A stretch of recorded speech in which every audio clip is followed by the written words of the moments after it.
The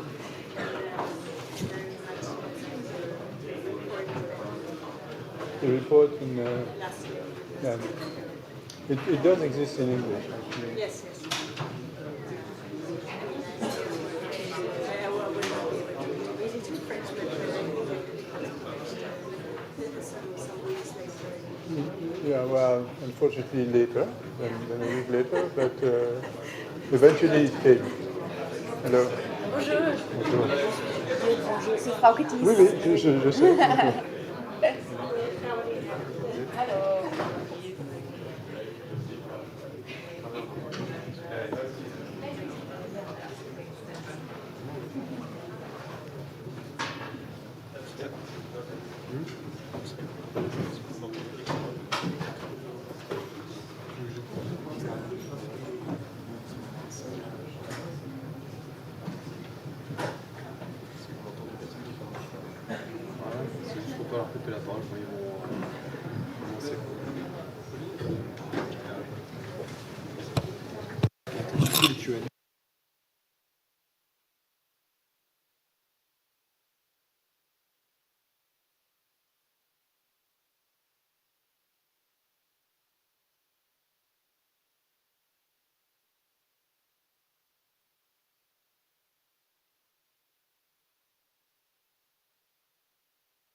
Good morning, everyone. Please take a seat.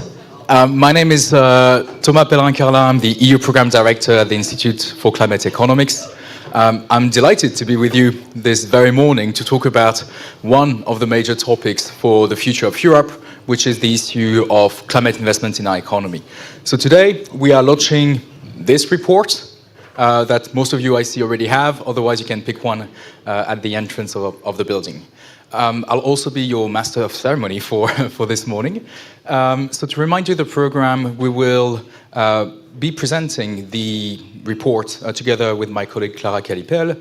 After that, we have a first panel with leading think tankers, Jérôme Zettelmeier from Bruegel and Frau Kittis from Agora Energiewende.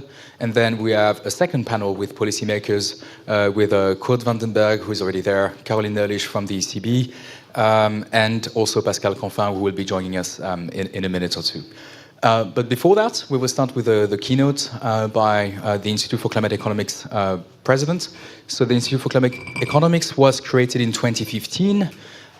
We are a Paris-based think tank working on the economic challenges of both climate change mitigation and climate change adaptation. We are a team of 40 people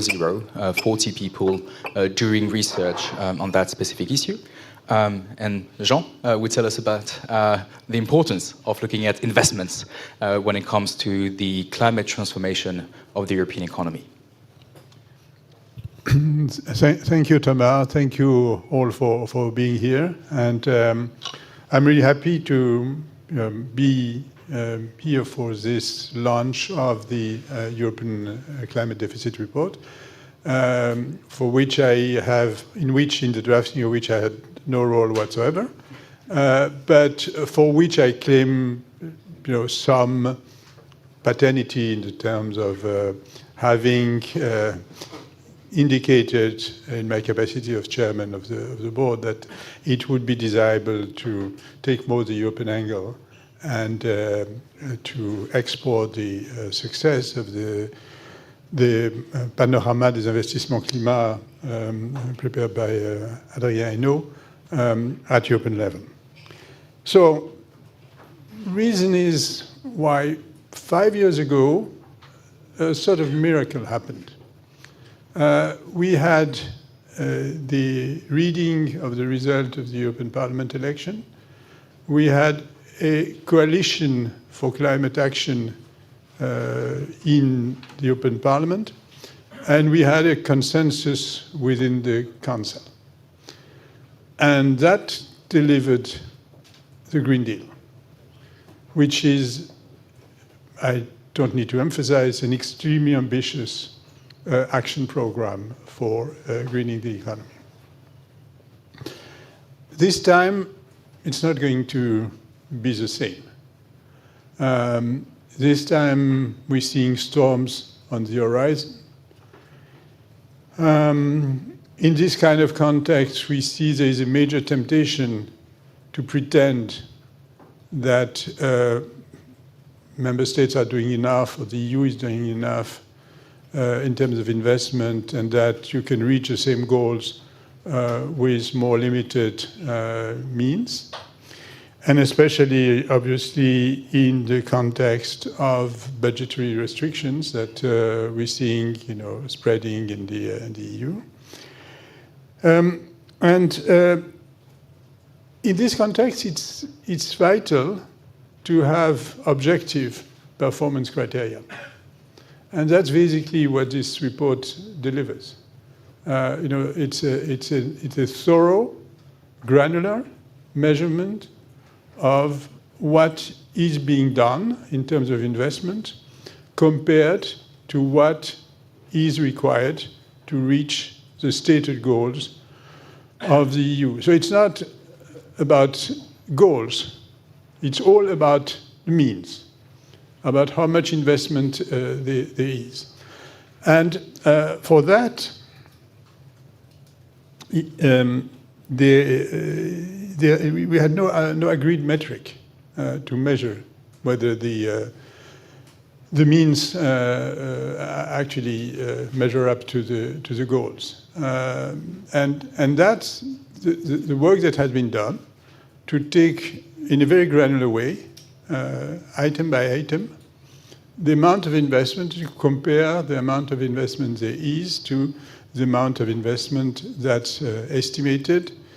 And on that, I think you relied very much on all sorts of documents produced by the Commission.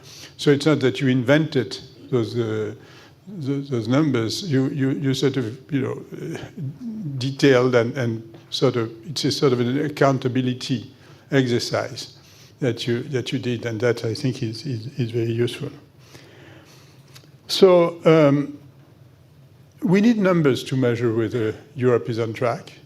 We need numbers to base the policy discussion on some objective assessment. And I think I4C has the experience of doing it in the French case. At French level, when was the first edition of the Panorama published? 2014. 2014. Yeah. That's the prehistory of climate action. So every year, this panorama was produced and gradually gained in granularity, in precision, etc., but has played a role in informing policy discussions. And so the charm of this approach is that at the same time, so sort of speaks to technicians, it speaks to policymakers, it's concrete, it's granular, and therefore it's not something like a magic number that comes out of whichever computer. It can be actually assessed, and it can be discussed, and it's a sort of create the basis for an informed discussion. And I think that's exactly what we want to do. We don't want to sort of to pretend that we know what needs to be done. We just, again, it's an exercise in accountability. There are goals that have been defined. There are means that have been, in a way, also defined, in large part at least. And so we're just measuring in this exercise whether the actual action follows the intentions. So those are the reasons why we thought it would be useful to do it at European level. I think we are not here to preach, we're here to explain, we're here to convince, but we're also here to get feedback and to get criticism and to discuss the methodology we're putting forward. I4C has a methodology. This methodology, as any methodology, can be criticized. It's good to have this open discussion on the pros and cons of using this methodology, and that's exactly what we're going to do today. Thank you.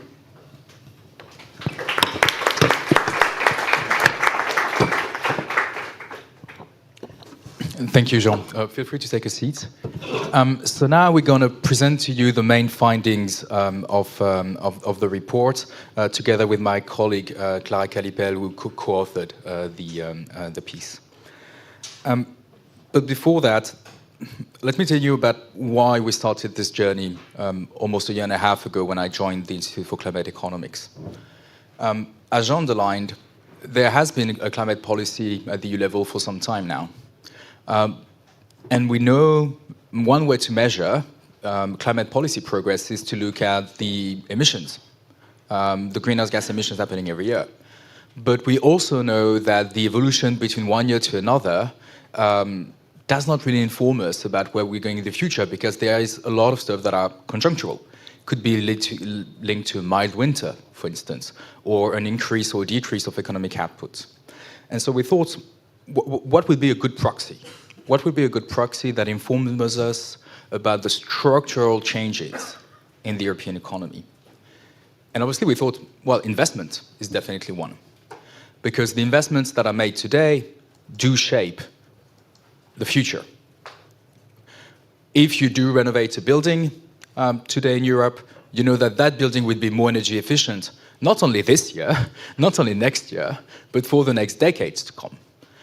When you invest in a new renewable energy power plant, such as an offshore wind park, you also know that that offshore wind park will be producing nearly carbon neutral electrons, not only for the next year, but for the next 20 to 25 to 30 years.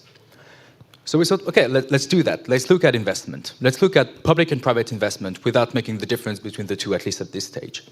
And let's try to find whether we can compare that to a benchmark. And so what we did was just to look at what's under the EU law. We did not invent any EU objective whatsoever. We just took what policymakers decided to enshrine into EU law. And from that, we did an estimate of the annual investments that we would need to see in the EU economy in order to reach the objectives. And so we coined that term the climate investment deficit. And that climate investment deficit looked at the total investment needs that will need to happen on average every year between now and 2030 for the EU to reach its 2030 climate targets, and compare that to the actual public and private investment we saw in the EU economy in those very same sectors for the last available year. So in the report, we have data for 2021 and 2022. And every year, we want to do that kind of annual update. So every year, we can come back to Brussels and inform you guys about the progress that has been done or the lack of progress that has been done, both at the macro level, when we do the sum of all the sectors, but also at the very sectorial level. So you can look at battery storage, you can look at hydropower, you can look at deep renovation of non-residential buildings, at that level of granularity, to inform policymakers about areas where things seems to be going well, and areas where things are not going well and might require some kind of specific policy action. And so we started all that more than a year ago. And a few weeks ago, there was a publication from another group of researchers that are the people from the European Scientific Advisory Board on Climate Change. Remember, Ursula von der Leyen in front of the European Parliament calling for the creation of an EU climate law, and the European Parliament deciding that inside that climate law there will be a scientific group, that European Scientific Advisory Board on Climate Change, that is part of the European Environment Agency in Copenhagen, in Denmark. And they issued a report a few weeks ago saying, and I'm quoting here, they called on the EU to strive for a more granular and accurate overview of required and actual investments in climate change mitigation to monitor and assess progress. And so when we got the email from them, we were like, great, that's exactly what we've been working on. And so our report tries to fill that knowledge gap that was underlined by the European Scientific Advisory Board on Climate Change. And so why us? Why the Institute for Climate Economics? Jean already alluded to that. We were in a very easy situation, Clara and I, because we could rest on a 10-year experience of our colleagues who've been doing that exact same work, just looking at the French economy, not the EU 27 economy as a whole. And they have improved the methodology over time. A lot of the methodological questions that we had, they already had debated about it. They already had looked at different options, provided some answers.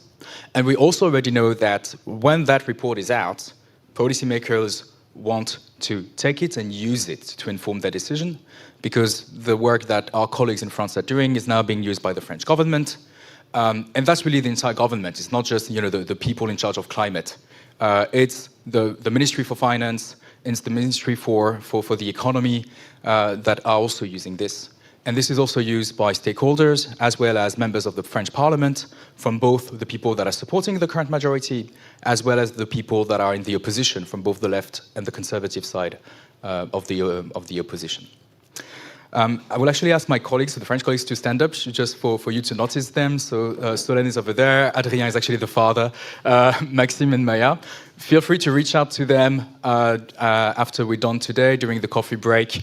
One of the things that I would love to is that next year we can say that yes, we still have the French stuff, we still have the EU stuff, but we also have a Slovak and a Polish and a Spanish and a German view to inform the progress of climate investment in those economies. So now Clara is going to tell you more about what we did look at inside that report. Thank you, Thomas. So exactly, what does this report look at? What do we mean exactly by climate investment? So in this report, we're tracking climate investment in 22 sectors that are critical for the transition. These sectors are part of the three systems we presented here: the energy system, the transport system, and the building systems. So in this system, we tracked, for instance, investment in renewables, in power grids, in heat pumps, or in electric vehicles. Unfortunately, due to a difficult access to data, some areas have to be excluded from a scope of analysis, and that includes especially industry, agriculture, or climate change adaptation. And even inside the free system we have studied, we have to exclude some technology due to methodological reasons, for instance, such as solar heat, which is a pity because it's Thomas' favorite technology, or urban public transport or district heating. So now, how do we measure the climate investment need? How do we come up with these figures? Well, it's quite simple. We started with the EU climate law, the EU action plans, and their related impact assessments. So that's, for instance, the Renewable Energy Directive, the Wind Power Action Plan, the renovation waves. And this text gave us targets in quantifiable volumes in 2030. So that's, for instance, the need of installation of renewables in general, energy in gigawatts, or the number of electric vehicles in 2030. So that gave us a trend in volumes units for each of the 22 sectors we decided to study. But it's not sufficient to come up with a total amount of investment needs. So what we also did, we look at the economic literature to find some assumption about investment cost assumption until 2030. So, for instance, for the renewables investment cost, we have several meetings with the International Energy Agency. And after that, we decided to take their assumptions in our methodology for the renewable sector. So we have a trend in volumes, we have unit cost assumption, we multiply them, and that gave us our total climate investment needs in billion euros. So we have a trend of climate investment need until 2030. And we average these investment needs and we compare them to, for the exact scope, to the climate investment that currently happen in the EU today. And I leave the floor to Thomas.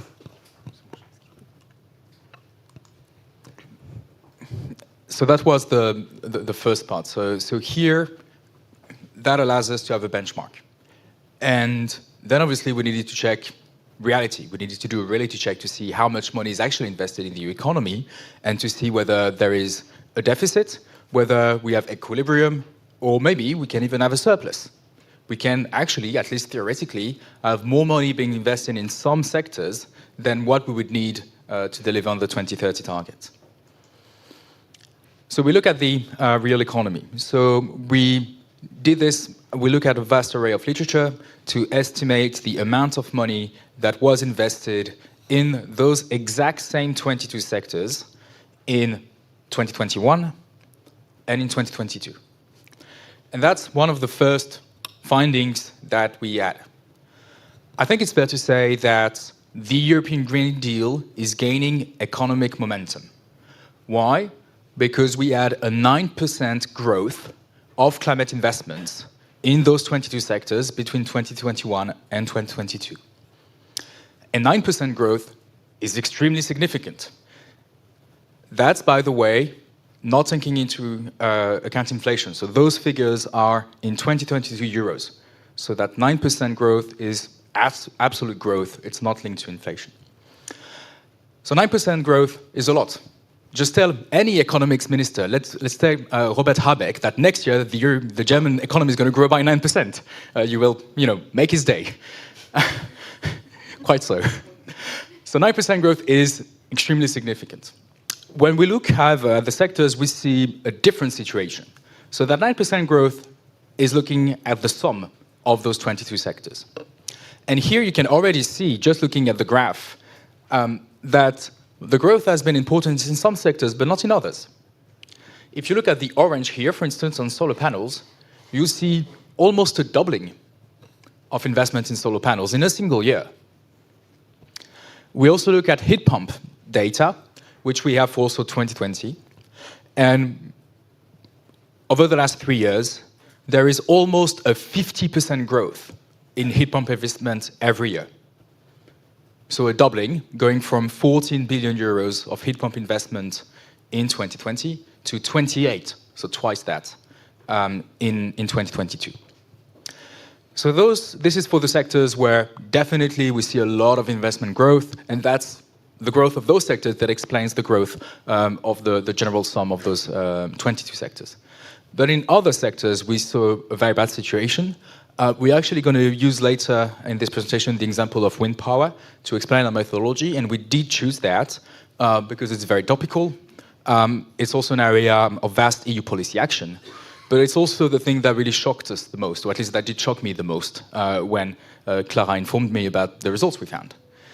For wind power, we saw a collapse of investment in 2022.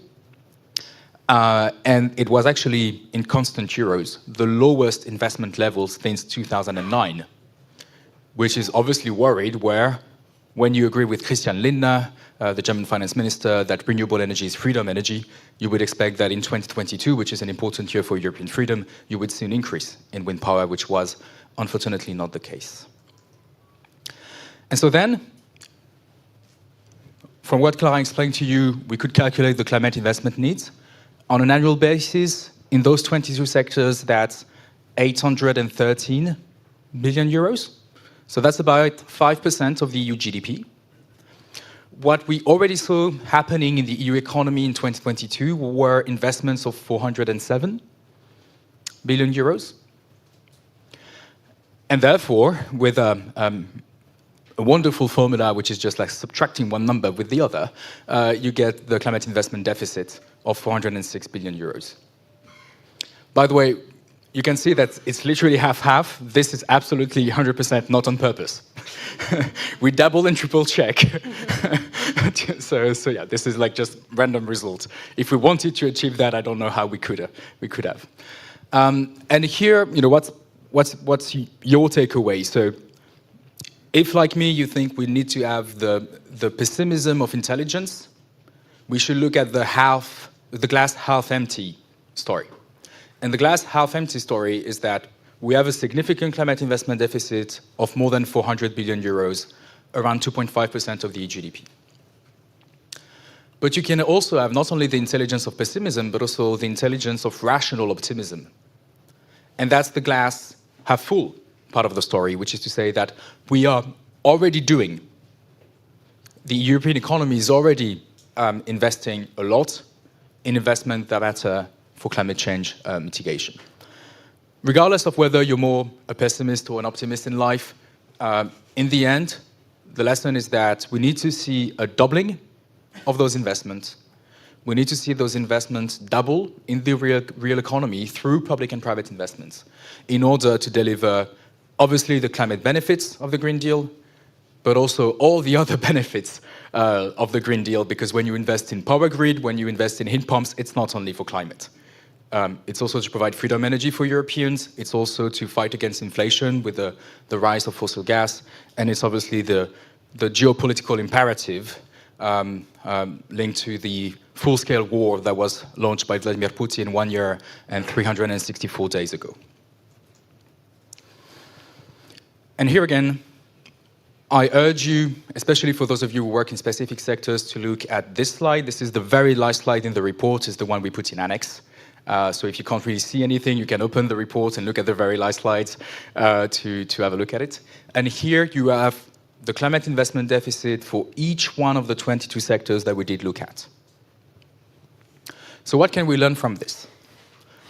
The first thing we can learn from this is that there is a climate investment deficit in 20 out of the 22 sectors. So what are the two sectors where we did not find any climate investment deficit, but actually a climate investment surplus? It's hydropower, where we found a 2 billion euros climate investment surplus in 2022, and battery storage, where we did find a climate investment surplus in 2022 also. Happy to take questions on that if you want to later on. When we look at the other sectors, there is a significant climate investment deficit, but that deficit is very different from one sector to another. Here again, if we look at solar, 2022 investment levels represented almost 80% of the investment needs. So in solar, you can say, oh, we're actually almost already there. If you think about this like a run, like you're running, and you want to run at 10 kilometers per hour, on solar, you're running at 8 kilometers per hour. You still need to step up your game, but that's doable. Conversely, however, wind power, as we already told you, is struggling. And the investment levels in 2022 were only at 17% of the total annual investment needs. So here again, if you think about this like a run when you need to run at 10 kilometers an hour, on wind power, we were not even running, we were slowly walking like a baby at 1.7 kilometers per hour. The reason why we wanted to show you this is first to tell you that everything we told you that is macro, we have the sectoral granularity. And we think that this can be the most useful when it comes to thinking about a policy solution. Because obviously one of the questions is, oh, Thomas, do we need more or less EU public money there? The answer will depend on actually those sectors. Because in some sectors, you absolutely need more EU public money because otherwise the job won't get done. In others, you can rely on a different policy mix because each sector has its specificity. And so now let's zoom on wind power. Thank you, Thomas. So yeah, if we zoom on wind power, the European Union has quite ambitious objectives until 2030. The European Commission, in its Recovery Plan and Wind Power Action Plan, aims to achieve a total capacity installed of 510 gigawatts by 2030, and that includes both offshore and onshore wind. So that represents approximately a 40 gigawatt annual installation until 2030. This installation needs translate into a 99 billion euros of investment needs per year between now and 2030. If we compare these investment needs with the investments that currently happened in 2022, which are 15 billions, that gives a climate investment deficit of 74 billion euros. And the efforts that need to be done are quite significant because, as Thomas said earlier, the wind power is a quite struggling sector. that known a big decrease in 2022. The 2022 investment in wind power reached that lowest level since 2009, especially due to the rise in interest rates and also the rise in raw material costs. And then let's end, that's the final slide of our presentation, where we try to answer the so what question. So it can be like, okay guys, you geeks, you love Excel spreadsheets, you do crush the numbers, but what do we do now? I think we need to do two things. The first one won't surprise you from a policy wonk. We need to better assess the situation. What do we mean exactly here by better assessing? We think the European Commission should use the work that we've done and do its own work, looking here again on an annual basis, not only looking at decades, which is informative, but which is not enough. Some of the stuff, some of the areas that we could not cover, we did not cover them because we did not have an EU objective that was specific enough for us to say we can take that and estimate the investment needs. We don't have the legitimacy as researchers to just invent EU policy objective, but EU institutions have that power, and therefore they can quickly address that. So we need something that is more accurate to plug the data gaps, something that is more comprehensive to include all sectors.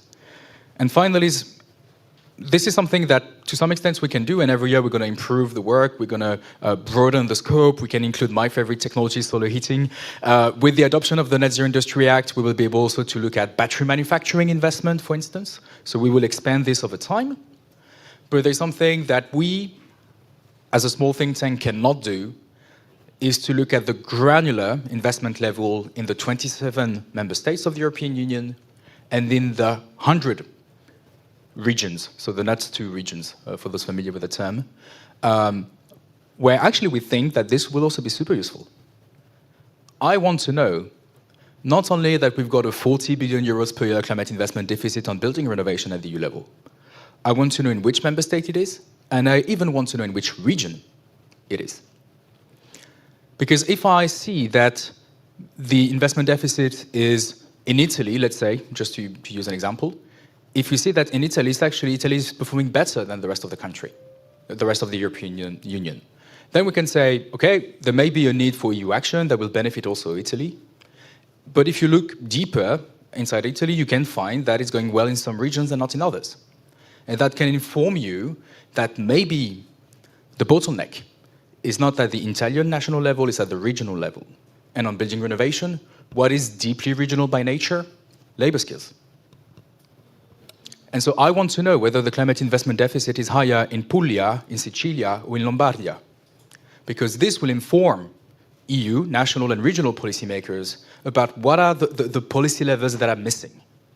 And so that's something that I hope we can get to. The Institute for Climate Economics won't be able to do that, otherwise we need to talk with Jean about the significant growth of the organization.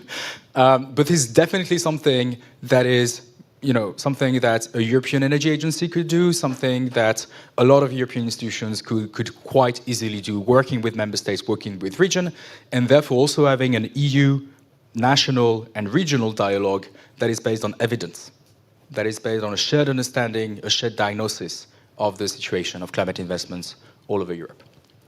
So that's for the better assessment. But obviously we need to better address that issue. One thing that I was convinced by our research is that we need to have a European long-term climate investment plan. And we need to have it because the problem is not sectoral. We found a significant climate investment deficit in 20 of the 22 sectors. And in hydropower and battery storage, we did not find a deficit, mostly because the 2022 year was a very good year for those two sectors. So to me, I think it's fair to say that there is a cross-cutting issue that needs to be addressed by an EU investment policy. Then obviously, this leads to a lot of political questions. How much money, where should it be coming from, etc. Those are questions that we do not answer in that report, but we ask them.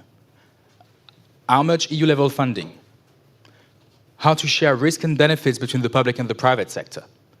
So in other words, when there is public money involved, should it be guarantees, should it be loans, should it be equity, should it be carbon contract for difference, or any other financial instruments that the public sector can use? how can we make fiscal governance in the European Union work for climate investment? And should some sectors be prioritized?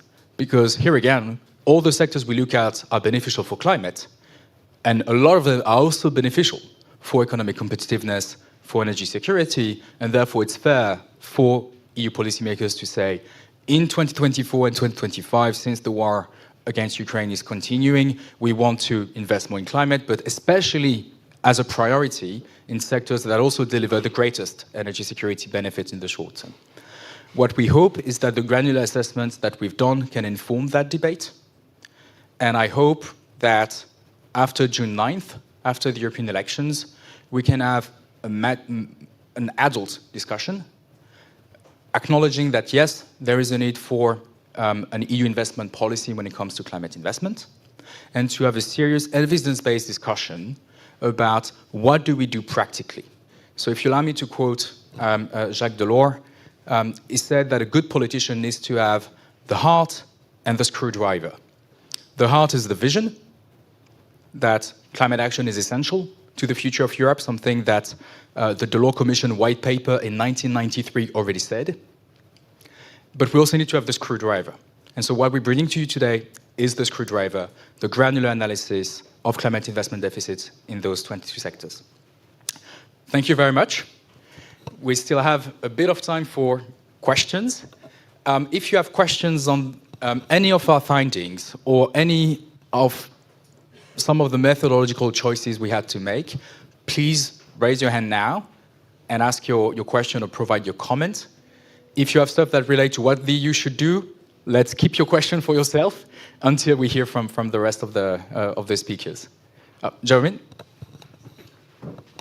Yeah, so our Berlin-based colleague, Kieran, in the room is bringing you the mic. Yeah, two questions. So first, you have done the exercise only until 2030, right? But is it a fair assumption, particularly now that you know something about the 2040 goals, that these investment needs are going to continue, or is this sort of a burst now that's going to put us on track to 90% emissions reductions by 2040? And then the second question you probably cannot answer, but do you have a sense of how much a long-term climate investment plan might bring down those needs, or basically you're agnostic, they might not actually go down a lot? Because right now, what you've been doing at the EU level is simply to aggregate the national plans, right, in effect, conditional on the common targets, no? So if you have an EU plan, maybe it will look cheaper, who knows? So to look at your second question, to do that study, we did not look at national plans. We only look at EU-level targets. That's the only thing that we did. And then you're asking a question that I was actually about to ask you during the panel, so we'll keep that for later. And on the first question, on the link with the 2040 target, so we only look at 2030. And is that helpful for the 2040 target? Yes, because according to the Commission itself, the first action that the Union needs to undertake to reach the 2040 target is first to reach the 2030 target. Here again, as if you are running in a marathon, you want to run the marathon in, let's say, less than 4 hours. It's good if you've done the first 22 kilometers under 2 hours. So we're just looking at that. We're not looking at the rest.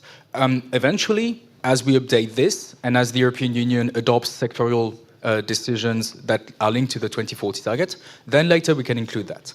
But here again, everything we do is based on very specific EU targets. So when the Commission and the European Parliament agree on a specific renewable energy target by 2040, from which we can draw a specific installed capacity of wind power, then and only then we will have elected people giving us a target that then we can reasonably transform into investment needs until 2040. So that's something hopefully we'll do, I don't know, in 2026 or 2027, we'll see. But for now, we are only looking at the next 6 years. There was another, okay, quite a lot, so we're going to take a batch. Emanuele first. Yeah. Oh yeah, so briefly introduce yourself to So good morning, everyone. Emanuele Maningras, I work for European Aluminium. So first of all, thank you for this report, especially because aluminum production is electro-intensive, so a lot of the potential depends on the decarbonization of the grid. So it's good to have these numbers and understand the investment gaps. My question is, and I guess you can expect it, about industry. You mentioned data gaps, but you also mentioned lack of an EU target. So is this the main reason why, or it's more about it was difficult to find the numbers from industry? Yeah, the main reason is more that we did not include that because of data gaps. It's very difficult to find data because it's usually private data from the industry that they do not share. So it's difficult to track investments, green investment in the industry.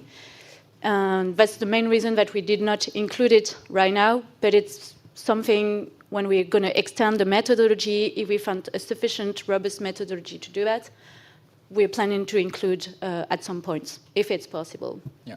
And on clean tech manufacturing, for instance, we did not include that because when we started to work, the Net Zero Industry Act was not even a thing. But now I'm looking at Korean, like I don't know whether it has been adopted yet. It has been adopted, not yet. There's still a vote to be made at Parliament. Okay, so hopefully by next year we can say, okay, this is like the number. I mean, the volume of batteries that need to be manufactured in 2030 in the European Union. From that, we can estimate the investment that is required to have factories that can produce those batteries. Hello, this is Aart Kooijman from InvestNL, the Dutch National Promotional Institute. Thanks for the presentation. It's a very thorough piece of work, and I had two things I ran in doing a similar exercise in the Netherlands, which I was curious whether you would also be interested to include this in future work. And one would be like to look at the OPEX effects from this kind of investment. So, well, it's more investments, but it also lowers the cost of the system eventually. And the other one is to look at the fossil investments as well, to see whether we are over-investing in that field and we're actually anchoring ourselves too much to the current system more than we already have. Let's take another question also. Yeah, thank you. Thank you so much. My name is Till Eichler, working for EVG here in Brussels. You briefly mentioned that you look at investments and you disregard the division between public and private.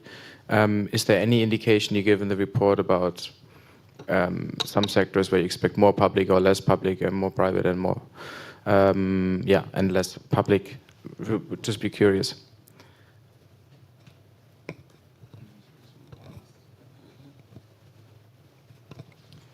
Yes, Frédéric Simon from Euractiv, soon to be Carbon Pulse. I have a question about state aid. Did you actually take into account all the state aid that has been disbursed during the COVID crisis and the energy crisis? Is that part of your assessment of the public spending? Okay, so starting with that question, so we look at investment that did happen. We did not do research on why did those investments happen. So whenever a heat pump gets installed, that is captured by analysis, regardless of whether that heat pump was installed with like just private money or just public money in the case of, I don't know, a public building, or a mix of public and private money.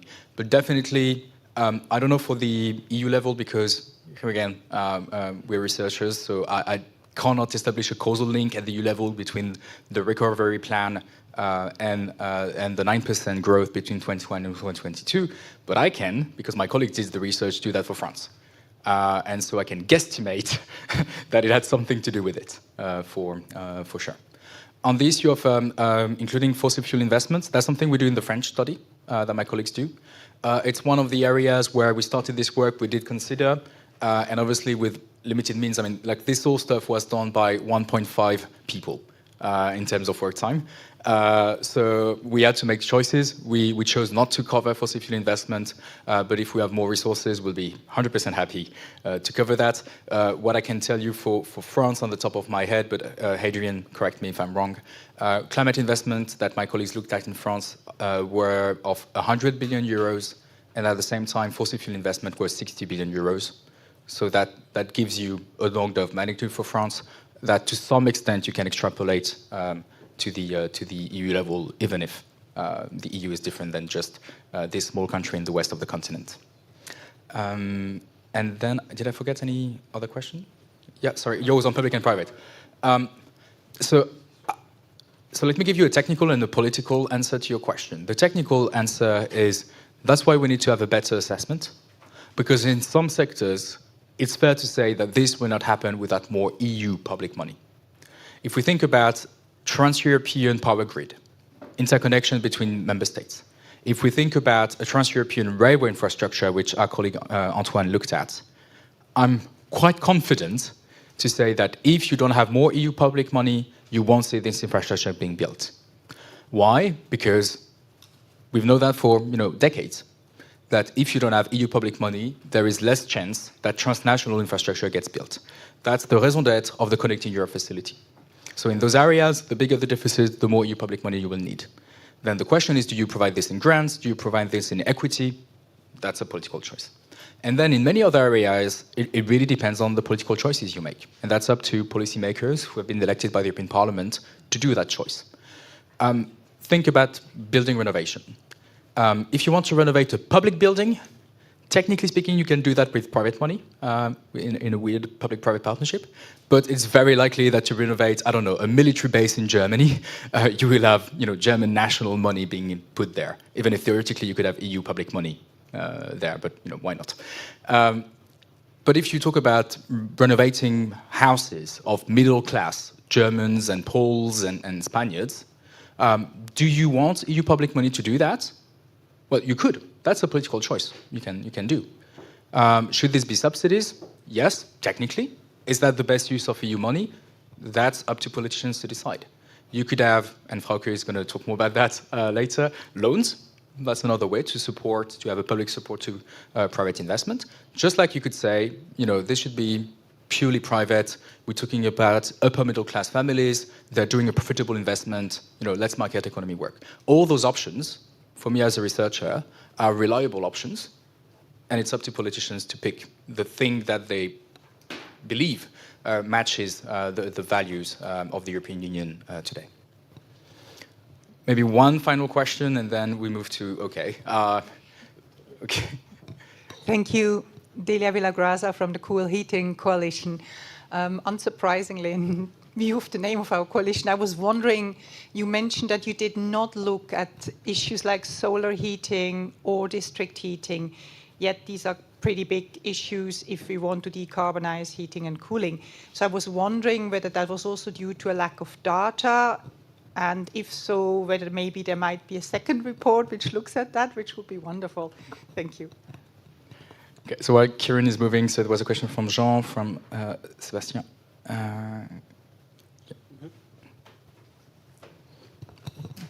But meanwhile, I'm answering actually your question. I'll be happy to include district heating and solar heating in the edition of the report we're going to do next year. Here again, this is an annual exercise. Every year we want to make it better. Any one of you who has access to data, to specific EU level benchmark for solar heat, district heating, cement, steel, whatever else, please reach out to us. Help us improve the comprehensiveness of our report. Yeah, good morning, Benjamin Denis, Industrial Europe. Thank you for the very interesting report and presentations. My question is about rail. I would like to better understand the scope of the investment need assessment, because I'm a bit surprised not to see rolling stock in the calculation, whereas according to the Commission estimates, 46 billion of annual investments will be needed to renew and extend the rolling stock to cope with the targets that we have for rail, both for freight and passengers. And final question from Jean. Yeah, as far as I know, the EU has set investment target for 2030.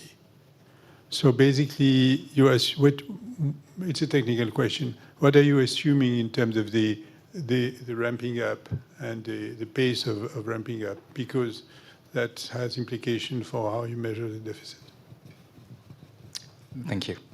So to answer the question on train, Antoine did the work on railway. So, hello everyone. I'm Antoine Bizien. So I led the part on transport of the study.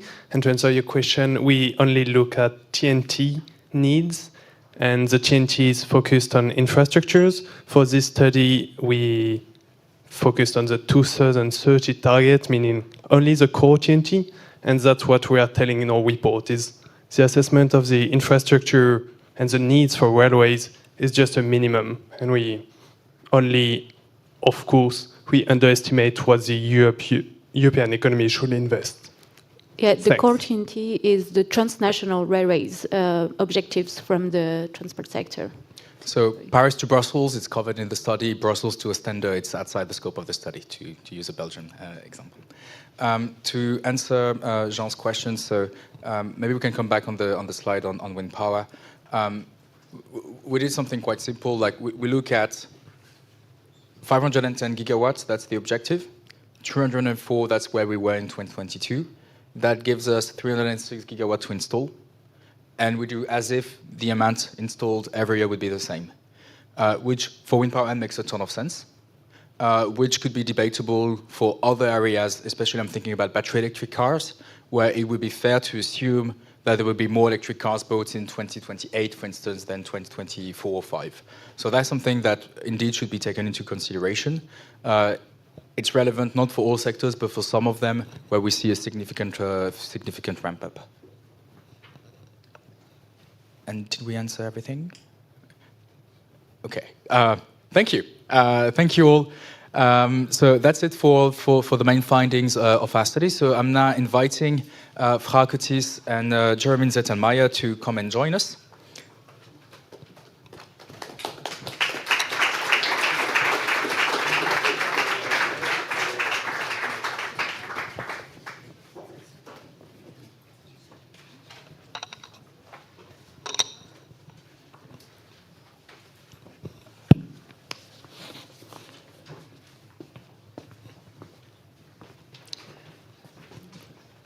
So now that you know what's the situation, we want to talk about the solutions. But before we do that, let's zoom out a little, and I'm going to ask the first questions to Jeremy. So Jeremy, you've been the director of Bruegel, which is a leading EU economics think tank for a year and a half now, almost. Which Jean founded. It's Indeed. I'm like you. We're running after Jean here. So let's start with the big picture. So we see a need to significantly increase public and private investment for climate. One tool that policymakers can use is fiscal policy and increasing public investment. But we see that fiscal policy is being constrained. Rise of interest rates, inflation, demand for more defense spending, those are also important elements to consider. So Jeremy, can you tell us where are we currently in this debate on EU and national public spending priorities? Okay, so we're really in trouble because we have conflicting objectives, and it's going to be really hard to reconcile those objectives. So let me tell you first about the economics at a sort of 30,000-foot level, and then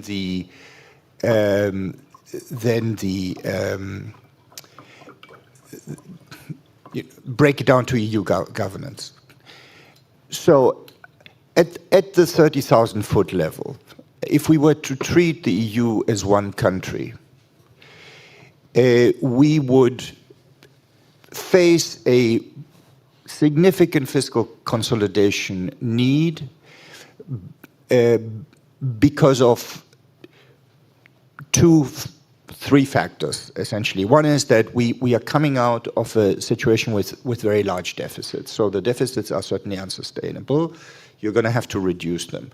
The debt levels are not unsustainable, right? The debt levels are high historically, but they're not extraordinarily high. On average in the EU, it's still below 100% of GDP. It is above the 60% that's supposed to be our longer-term ceiling, but there is no issue.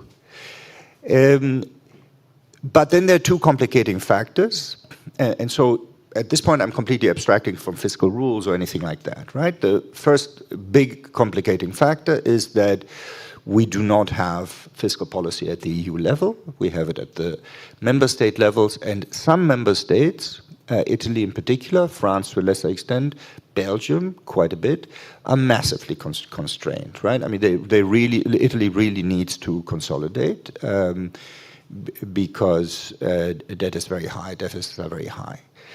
The other complicating factor is that what I've just described to you is simply based on, I would say, traditional spending needs, right? On traditional spending patterns. If you now project forward, you'd see two issues. One is the one you have just described, which brings us back to the question of what is the public-private split, right? But if I take your number of, say, 2.5% underinvestment per year, and I take sort of 1/3 public, we are arriving at maybe 0.8, 0.9 additional public per year. And then we have defense. And defense is more or less in the same magnitude. We have to raise it by about 1% per year. So now it starts looking pretty scary, right? Because we have these headwinds of essentially a spending that is not traditionally won by 2 points per year, and we have to consolidate by 3, maybe on average, points per year in terms of deficit. So how are we going to reconcile this? And so there is an answer to that, an economics answer, which is it can be done because debt is actually not so super high, except in a few countries where we would then have to take a different approach, including essentially raising some of these investments to the European level.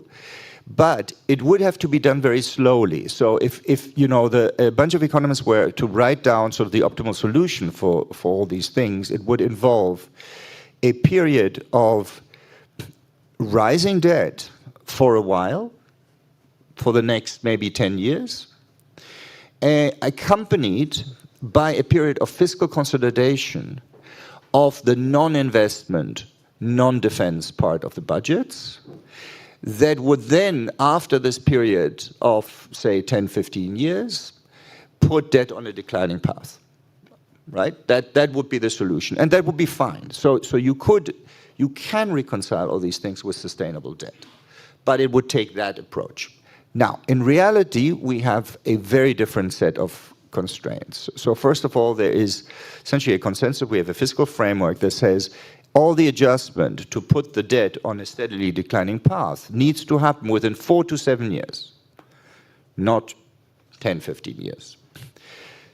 Second, obviously, it needs to happen at the country level. And so as a result, we get very large consolidation needs, again, not counting yet these additional spendings in some countries. So France and Italy and Spain, 3 very large countries, roughly 0.6% of GDP per year in consolidation needs under the new framework, not counting these additional spending. Belgium, 0.7%. Slovakia, because they have a huge deficit, about 1%, and others significantly less.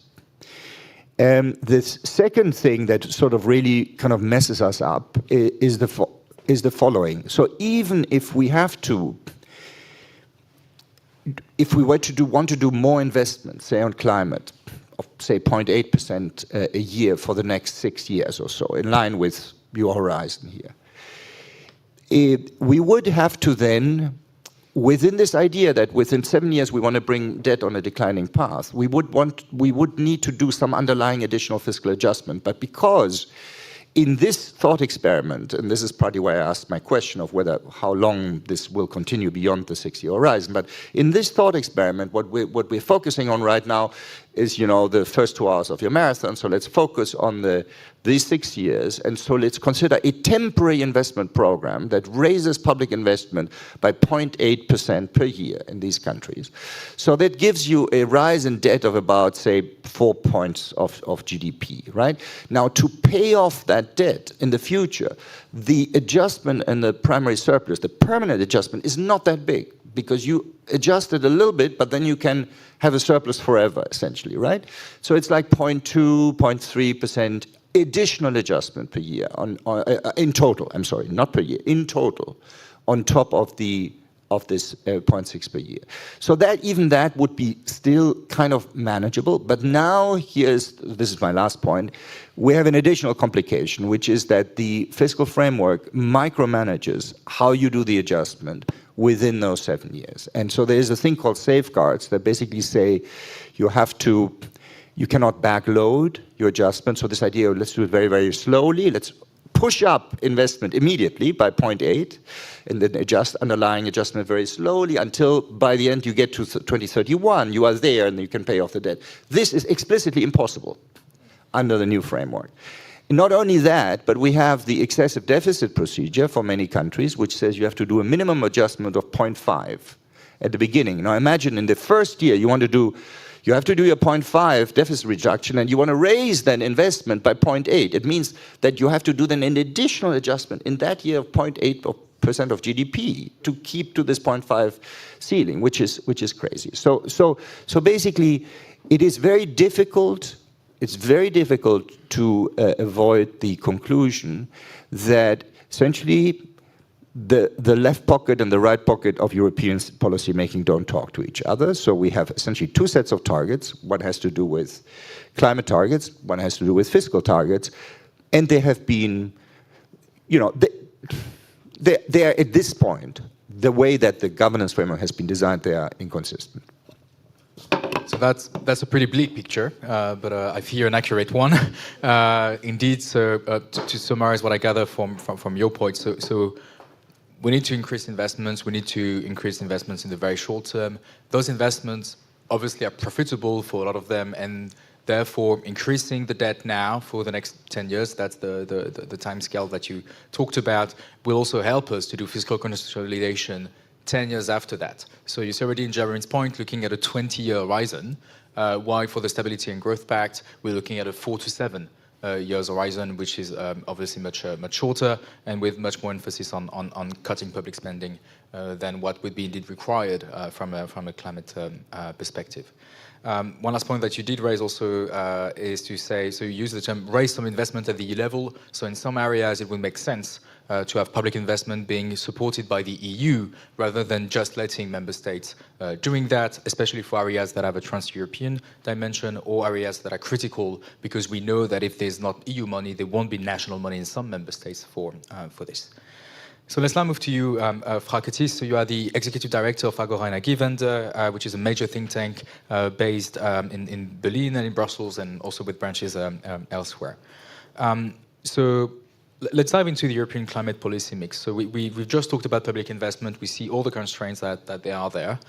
We could talk about carbon pricing, but let's now focus on regulation. So recently we've heard prominent political figures calling for, and I'm quoting here, a regulatory pause on EU environmental regulation. And some even go as far as putting in their political manifesto the rollback of some existing EU regulation adopted as part of the Fit for 55. Frauke, how do you see the role of EU regulation to support private climate investment in the EU economy? I think just before the background of what Jeremy just told us, I think it's clear that in Europe we can't do it all simply through public funding. We've got to find the right mix and the right framework conditions for private investments to happen where possible without public funding. And I think that's the very case why we have to find the right balance. Now, of course, Europe has just developed a whole set of regulation. We have a Green Deal, we have a Fit for 55 package, and it's about making that regulation work and achieving those objectives. So I don't think it's about a whole big wave of new regulation, but it's about the necessary elements to make the regulation that we have on the table work. I mean, we have the ETS1, we have the ETS2 on the table. Those are very important as the framework conditions. I think it's clear that especially for capex-intensive investments, these tools in themselves are not enough. One big dimension here to trigger investments is the creation of markets, green lead markets, which in themselves is not a question of regulation, but they require regulation for them to work. We have the start with the Energy Performance of Buildings Directive for the life cycle carbon of buildings, materials. We need similar for other sectors. So yes, we are talking here about standards, about new regulatory elements, about public procurement rules as well. So that is one very important dimension. Create the markets in Europe. But also when we look at standards and regulations, it's elements. I mean, I mentioned the one related to markets. Think about clean kerosene standards. Think about the regulatory framework conditions for decommissioning fossil gas infrastructure. So yes, those are elements, those are not the big new pieces, but it's about the elements to make the regulation that we have already, to make the targets that we have already work. So that's a very important set. Then the other one is effective carbon leakage policies, because again, you can get far with regulation in a protected space. We don't have a protected space. We want and we need the international cooperation and trade, but we need a balanced approach to that. That is, well, geopolitically and economically sensible. And then finally, it's the public funding dimension that you just discussed, where again, I think, yes, it will be a very significant share. And just to make things even more complex, in addition to the big picture that Jaromír just drew, we also have the additional challenge when looking at the fiscal space of member states, that currently a lot of revenues are generated through fuel taxes. This part is going to go down. We want it to go down with the use of fossils going down. Also, electricity taxes are a challenge, having to balance the mix and making electricity more interesting rather than less interesting. So that is a challenge, and that coincides basically with currently still the ETS revenues going up, and they will fortunately continue to go up for some time, but we will at some point in the 2030s get to the point where basically the decreasing tax incomes are going to be eating up the ETS revenues net. So that's an additional challenge that comes on top of the mix, and that's one that we need to anticipate already. So fiscally, and that is about especially the national fiscal approaches, is having this on the radar now in the fiscal planning. Look for additional revenue sources already in the fiscal planning today. So that's one very important dimension. And then the other one, and you mentioned that already, is the EU public funding.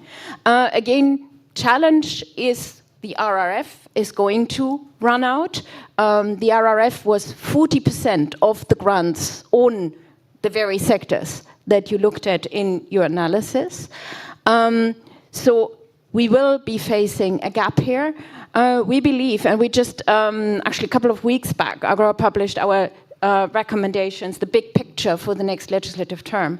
And one element of that is looking at the EU public funding. One part, basically, for the new MFF, mainstream look exactly at the funding streams that we've got and focus them more. And your analysis really is spot on there, actually, to help channel in a strategic way how we spend the European budget. But in addition to that, we're recommending a European Climate Fund of roughly 0.2% GDP to complement national funding, and that could be sourced from different sources. We'll come out with a more detailed paper on that soon as well. But basically, to make it both more politically acceptable, but also faster to implement, we would recommend for it to be an off-budget approach at EU level, which could operate similar to the RRF, be output-based, be linked with clear criteria for implementation also. But this instrument could basically complement the national dimension, especially for fiscally constrained member states. And maybe to conclude, because you mentioned earlier the loans point, this 0.2%. Let's keep that for later, if you don't mind. So already very, very, very rich points. So to summarize what I gather from your points, Frauke. So regulatory pose, it's a bad idea. But a regulatory big bang would also be a bad idea for now. What we need are regulatory fixes on stuff that don't work and regulation when it's the implementation of stuff that we just agreed. When it comes to fiscal policy, underlining the need to increase spending, but also to look at revenues, both revenues coming from fossil fuel taxation and revenues coming from environmental taxation, of which the ETS is one. And finally, I heard your call for an off-budget EU-level instrument, 0.2% of the GDP, to support investment in Europe for everyone, and especially for fiscally constrained countries. Let me come back to you, Jeremy. Obviously, in our report, we named those climate investments because all those sectors are relevant for climate. But, and I kid you not, if climate change did not exist, we would still need to invest in power grids, for instance. And so those investments are vital for energy security, but they're also important for economic competitiveness. So Jeremy, what do you think should be done not only for climate, but in the types of investments that matter for climate, but that can also improve the economic competitiveness of the European continent? Yeah, so I think there are a few ideas here that can be brought together. The first is that sort of what I insinuated in my question to you at the beginning, that we could, of course, before we even talk about competitiveness, we could try to just reduce the overall size of the bill by optimally allocating these investments at the European level. And so the question that I had is how your numbers would change if we did this. And what I gathered from your answer is that because you are simply figuring out the requisite investment associated with EU climate targets and EU-wide energy efficiency and renewables targets, in a way, you are already, I think your numbers are basically too optimistic because you are not doing a bottom-up country approach, right? So once you're breaking this down to the country level, you're going to get bigger numbers because, you know, the economic costs of doing some of these investments at the country level are going to be higher than if you take an EU perspective. At the same time, I also think that you probably haven't, you know, your calculations are not based on an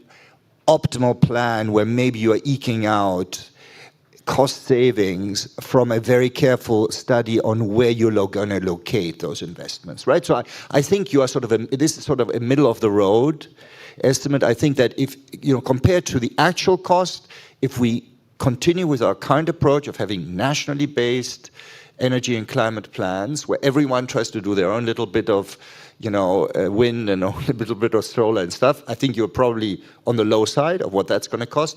But then there's also the hope that if we really get serious about coordination, we could reduce those numbers. So that's sort of the first point. So we need EU coordination just to make it cheaper. Yeah.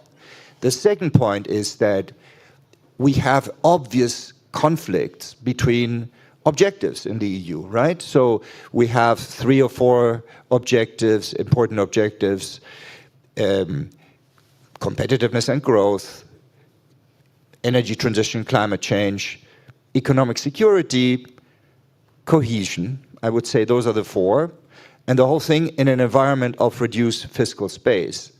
And so we better think about how to reconcile those objectives. And so a coordinated approach for renewables investment, and not just that, for grid expansion, interconnectors, which I think is the idea that you are pushing, is going to help us reconcile those things, not only because it lowers the bill, which is sort of good for the constrained fiscal space, but also because it may lower the cost of electricity, which is one of our big problems. It's actually, if you look at the latest EIB investment survey, they have representative samples of European firms that they compare with US firms, and they answer, everyone gets the same question: what are the main obstacles that are keeping you from expanding investment, right? Which is sort of essentially a proxy for, is this a good place to produce, and would you want to produce more in this place? And it turns out that the shares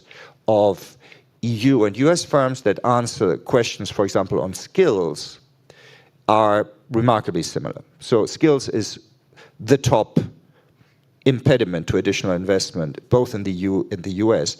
But guess what? In the EU, it is matched pretty much exactly by energy costs as the top impediment. In the US, it's half of that, right? So this is the point. And so to finish up, okay, here's the third element. If once you think, so I completely agree that the way of thinking about this is to replace the RRF or extend the RRF with,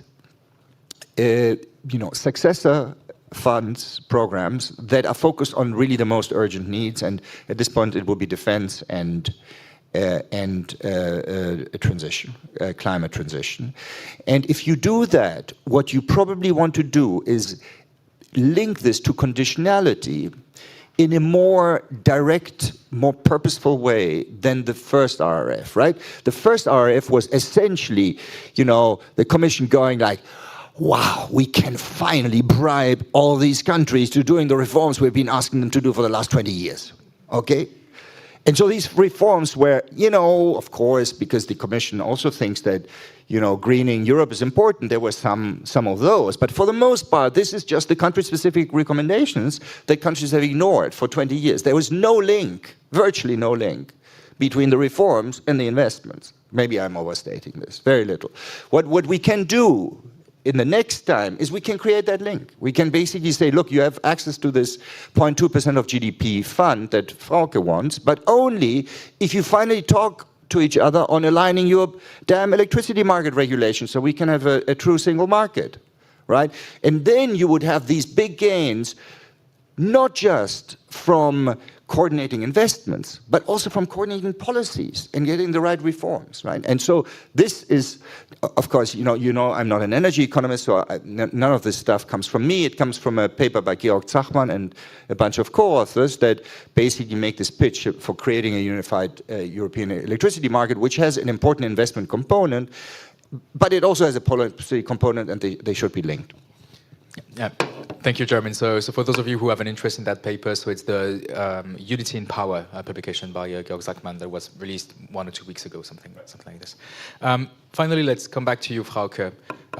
So we talked a lot about quantity of money, 0.2% of the GDP, etc. Let's talk about quality of the public support to trigger investment. From the public sector perspective, you can put public money on the table through equity, through subsidy, through loans, through guarantees.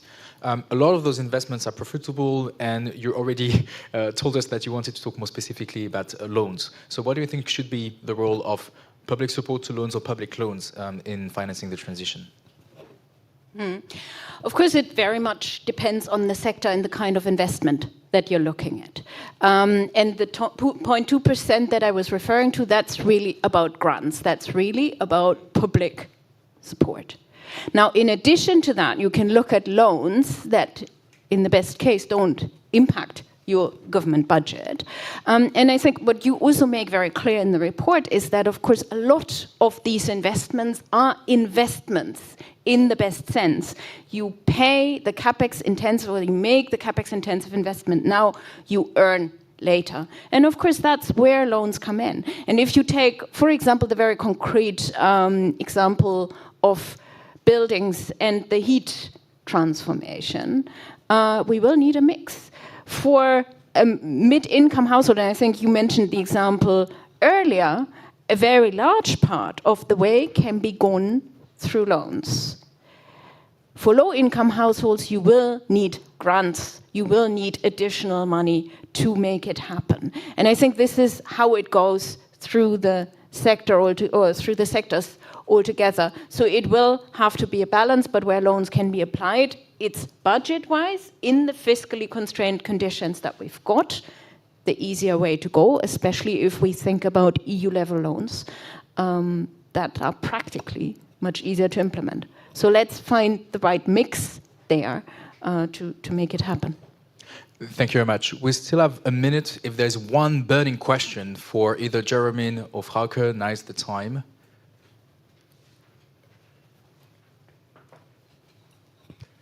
Thank you. I'm Stanislas Jordan. I'm working now for Sustainable Finance Lab and other think tanks and NGOs. My question is about, okay, we just talked a lot about we need more money and so on. And while we're doing this, having this conversation, the ECB has raised rates by 4% in the last 2 years. And I think we were talking about wind power earlier and the collapse of this investment. I think there's some kind of links there where basically we're making the price of money more expensive because we have inflation. But as we mentioned, for energy grids, for, energy efficiency and all things, these would be disinflationary investments, right? So isn't there a mismatch or maybe even contradiction between what the ECB is doing and the objectives? But this mismatch doesn't have to be, because in a way, some of these investments would help the ECB reach their price stability target. So I think there's a problem of coordination in the macro governance here. And what do you think? So I'm tempted to keep your question for the next panel because we have a senior economist from the ECB. But if one of you wants to provide a brief answer, feel free to do so. So you're basically right. Now, the ECB is stuck with its mandate, which is medium-term price stability. What is not very clearly defined, and the last strategy review has not really touched on this, is what is the definition of the medium term? And could the definition of the medium term depend on secondary objectives of the ECB, which include, for example, financial stability? And the ECB has, very vigorously pursued a climate-friendly approach, including now through macroprudential policy, in the name of financial stability. So essentially, the framework is there at the ECB to make this connection. It depends on two things: how fast this sort of supply effect that you are mentioning actually plays out. And that's a technical question. We should answer that very honestly. The other is a political decision to interpret the medium term as possibly something slightly longer, to allow it to benefit from that supply effect. Thank you very much, Jeremy. So please join me in thanking the two panelists.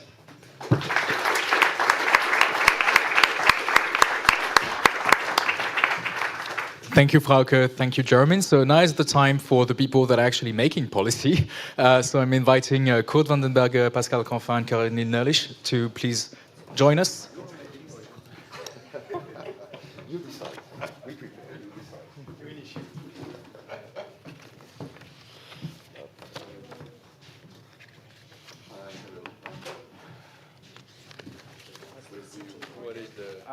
So Kurt should be over there, Pascal in the middle, Caroline here. I did not choose this, don't see that as any some kind of protocol.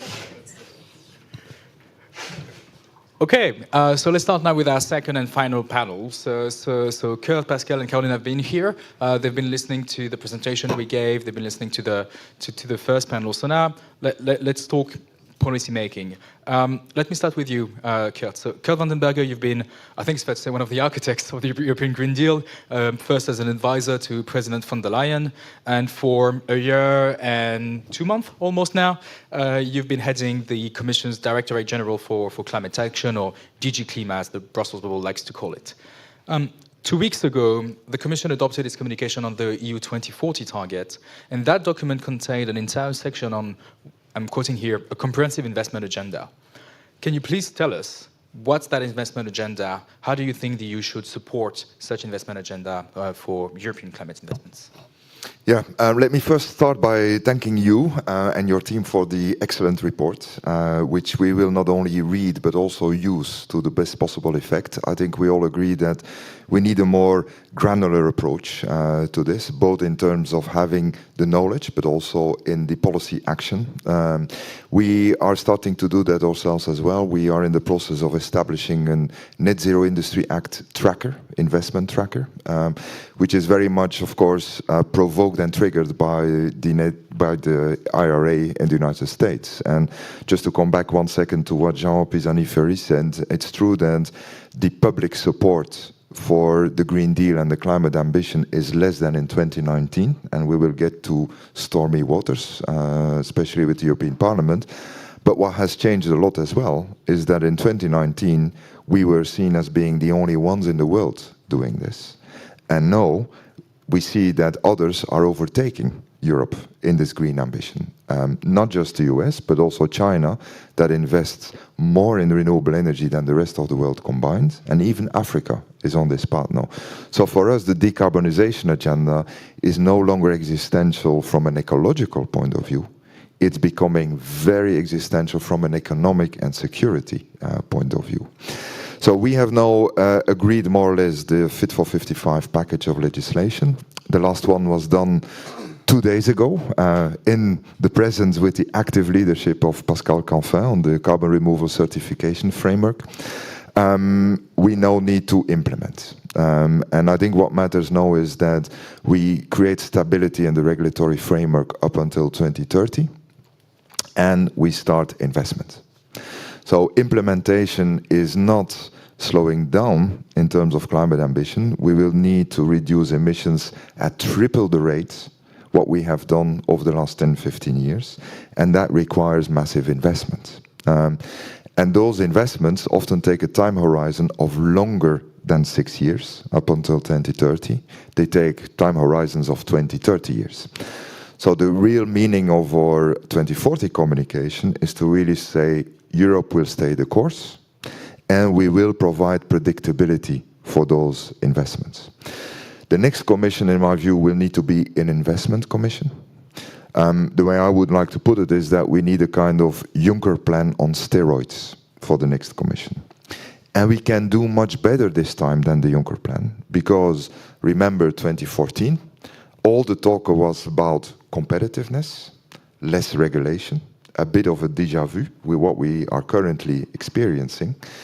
And we had the promise of a lot of money for investment through the Juncker plan, but there were no projects. We had to go around looking for projects. There was nothing in the pipeline. Today, it's very different. The pipeline of projects is overflowing. We see an enormous number of final investment decisions that are ready, but not yet taken. When we look at our innovation fund, it's 6 times oversubscribed, both from the heavy industries, from the clean tech manufacturing. So the know-how is there, the commitment is there. It's just kickstarting this whole investment that we now need to do. And the way I would like to put it is that the investments we need are big. We cannot underestimate them, but they're feasible, especially if we do it cost efficiently. And there are a few echoes of what other speakers have said here. In terms of feasibility, our impact assessment shows that in the previous decade, we invested with Europe 0.9 trillion euros per year. This decade, it has to be 1.2 trillion. Next decade, 1.5 trillion. We have to understand that many of these investments would have to be made anyway. You mentioned the grids, but it's also a question of replacing fossil investments.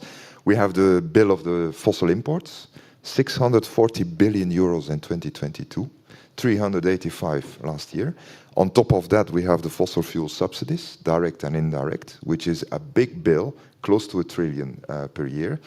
We also know, as the Dutch colleague said, that when we do this investment, it's heavy on capex, but it reduces the opex. So it also it lowers the energy system costs.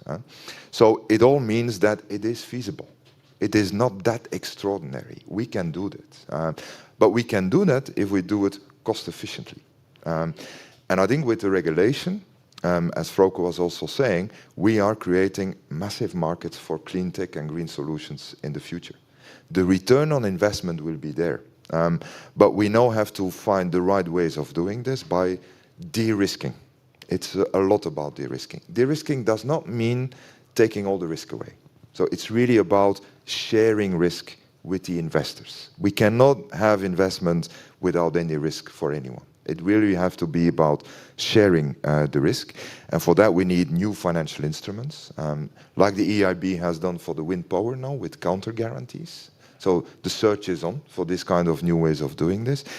It will have to be with more EU and national planning, and there Jeremy was absolutely right. The more we do it together at European level, the more cost efficient.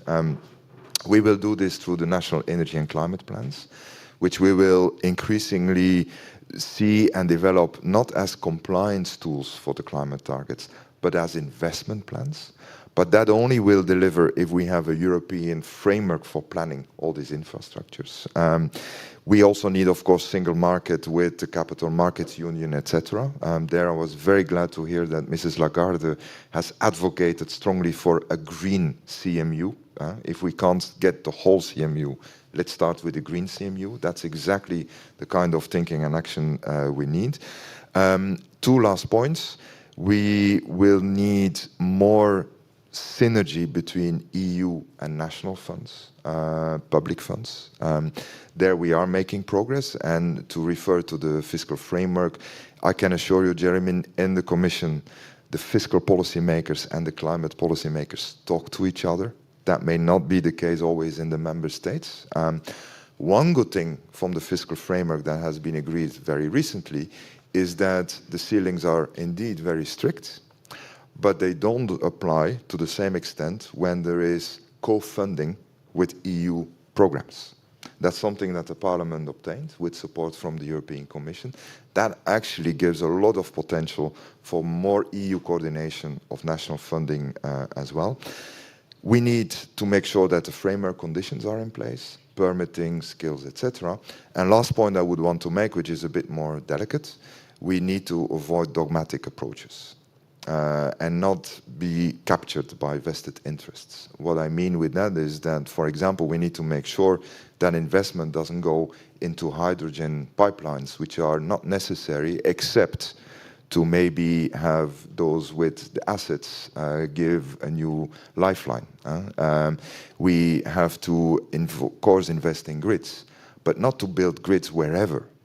It's the grid capacity that matters, not building more grids all the time. And we need to understand that the investment figures could go up a lot if we go massively for nuclear. But it's not that nuclear will be the cost efficient. We need nuclear. But renewables is much more cost efficient, certainly short-term, long and mid-term, than big investments in nuclear. Here again, a very rich statement. So, an investment commission, a Juncker plan on steroids. I emphasize on steroids because the Juncker plan indeed had some shortcomings. It was actually, as a researcher, one of my very first piece of research on the climate dimension of the Juncker plan.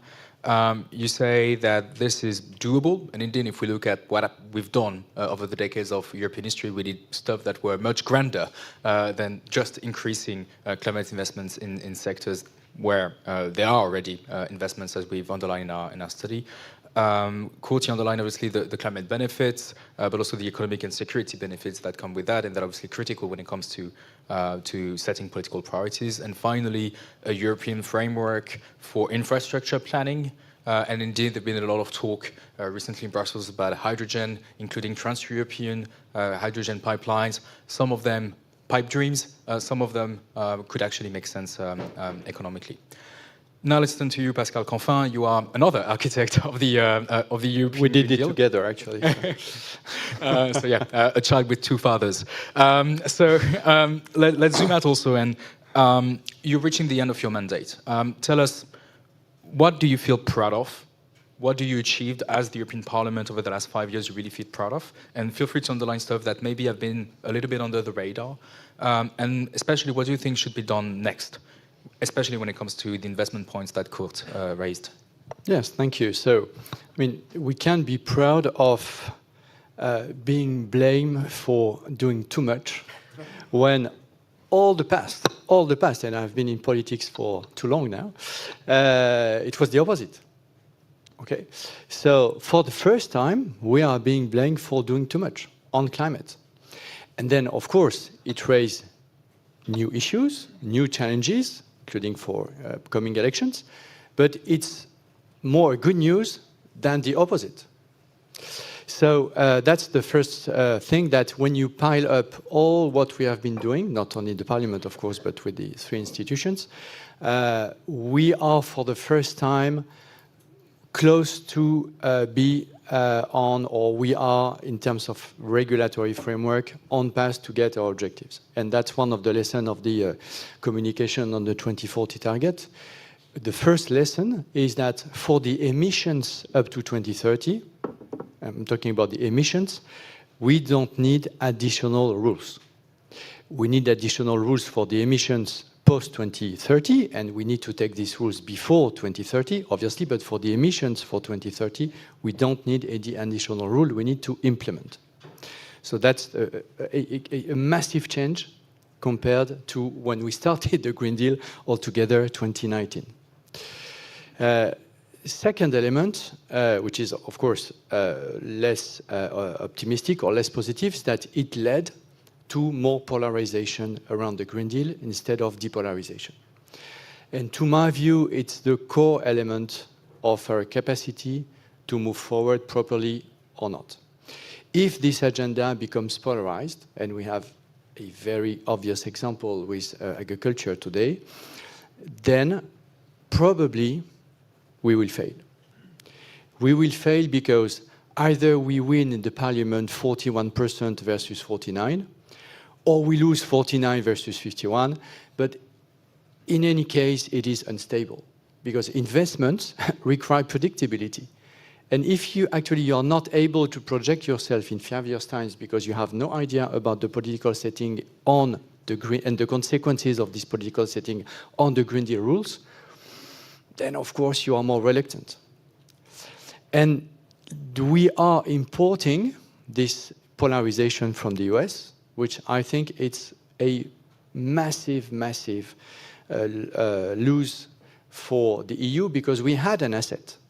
I mean, we will probably never have the cheapest energy price compared to the US, compared to other parts of the world. But we had an asset, or we have an asset. It's political stability on the climate agenda.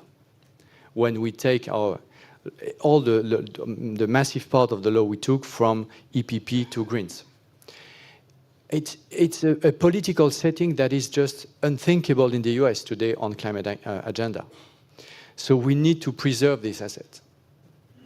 And everything you can do in the room to preserve this asset, meaning converging instead of polarizing, is, to my view, maybe the most important priority today. And I do not want to over-politicize the discussion, but I think you can have the subtitle in what I'm saying, especially you. So that's the first thing. Another element, another lesson I draw is that we need to build on the success we started to put on the table. And there is a huge time between when we take the rule and when the rule is understood and applied. And it takes 3, 4, 5 years sometimes. And so it's important that bodies like I4C help us to accelerate this understanding of the 360 vision. Because not that many people have these 360 visions on the Green Deal agenda.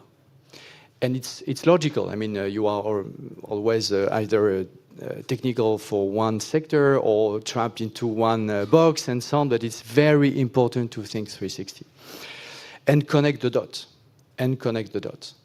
So give you a few examples. We passed a few days ago something that was completely under the radar screen, and I thank my team here in the room for having done that. It's a Eurostat reform that will make sure that from 2026, all the work you have been doing, as I foresee, will be now mandatory for each member state to calculate, to assess the investment gap on a 2 years basis. Well, so it means that we move from just nothing, and a think tank did it as it could, as much as it could, to something that would be mandatory for all member states. Okay, it's not in the Fit for 55, but it will help. Then in the Growth and Stability Pact, and I heard what you said, Jeremy, on the overall element, and I share that. But it happens that in Article 12 of the Growth and Stability Pact final trilogue agreement, we passed something that for the first time will bring mandatory consistency between the National Energy Climate Plan, so the climate investment plan, and the trajectory to manage the reference trajectory to for the 7 years for every member state to manage its debt trajectory. It was so far it was completely disconnected. You had economic governance on one side, climate investment on another. The deal is far from being perfect, but at least it has something. It has something which was not done so far, is that it mandatorily connects the debt reduction trajectory and the NECP and the climate, to close the climate investment gap, consistent with climate law. And the key word is consistent with climate law. So you cannot just pick and choose, you cannot just do, okay, I'm going to do that, but not that. It has to be consistent with climate law.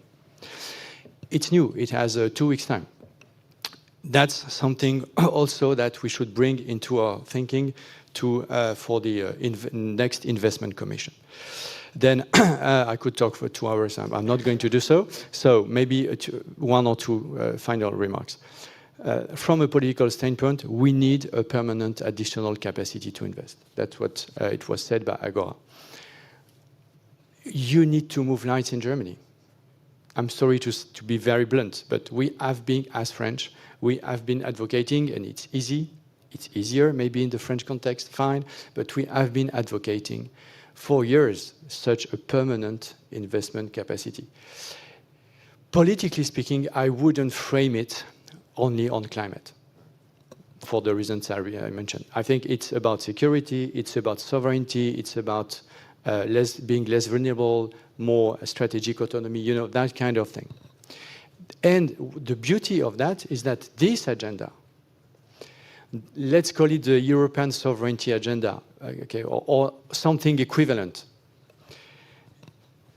is probably the agenda that will be on top of next term. Look at Ukraine, look at defense, look at Trump being back, and NATO, and so on. So it has to, we need to encapsulate the climate agenda, and not only, by the way, the green agenda, but let's focus on climate here, in a broader chapeau, that is, it will make us more sovereign. And then we need a European sovereign fund, not a, sorry, I've missed it, a European sovereignty fund. We are not at that stage where we can have a European sovereign fund, as there is one in Qatar and so on, or Norway and so on, for obvious reasons, that we do not have the flow of money that will fill the fund. Okay, maybe one day, but not today. But we need a European sovereignty fund.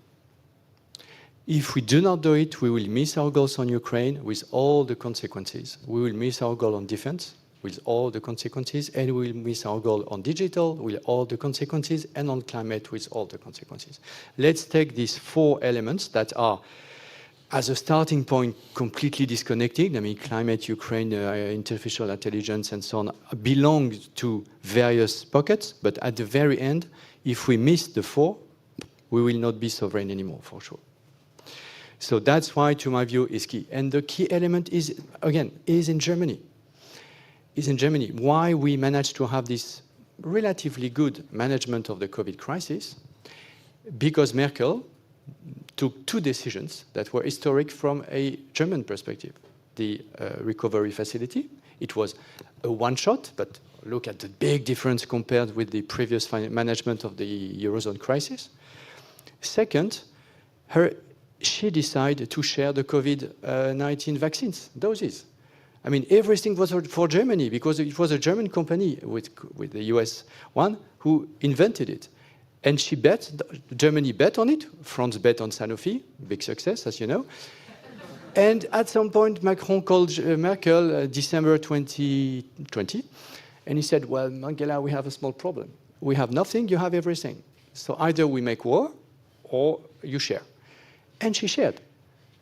And I can tell you that in the German debate, it was not a given that you get everything. You can vaccinate, I don't know, let's say millions of Germans, and you say, well, maybe I'm going to share. And she did it. And then we create a joint purchasing program and so on, and everything was fine. So she took to this. So that's the beauty of political decision making, that you make history.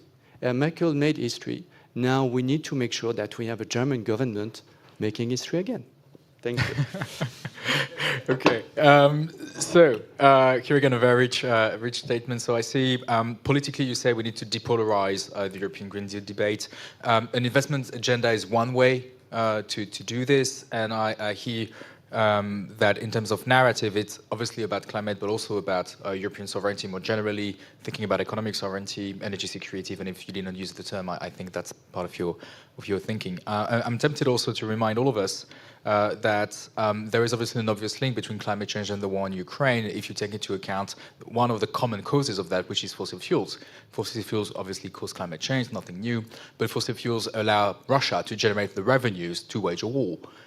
If you just take into comparison the Russian military budget and the fossil fuel revenues of Russia, you see that the fossil fuel revenues for decades have been many times the military spending in Russia, which leads US historian Timothy Snyder to call this a hydrocarbon war, in the sense that hydrocarbons is the economic basis that allow Russia to wage the war. So indeed, the link, at least from an economics perspective, is quite obvious.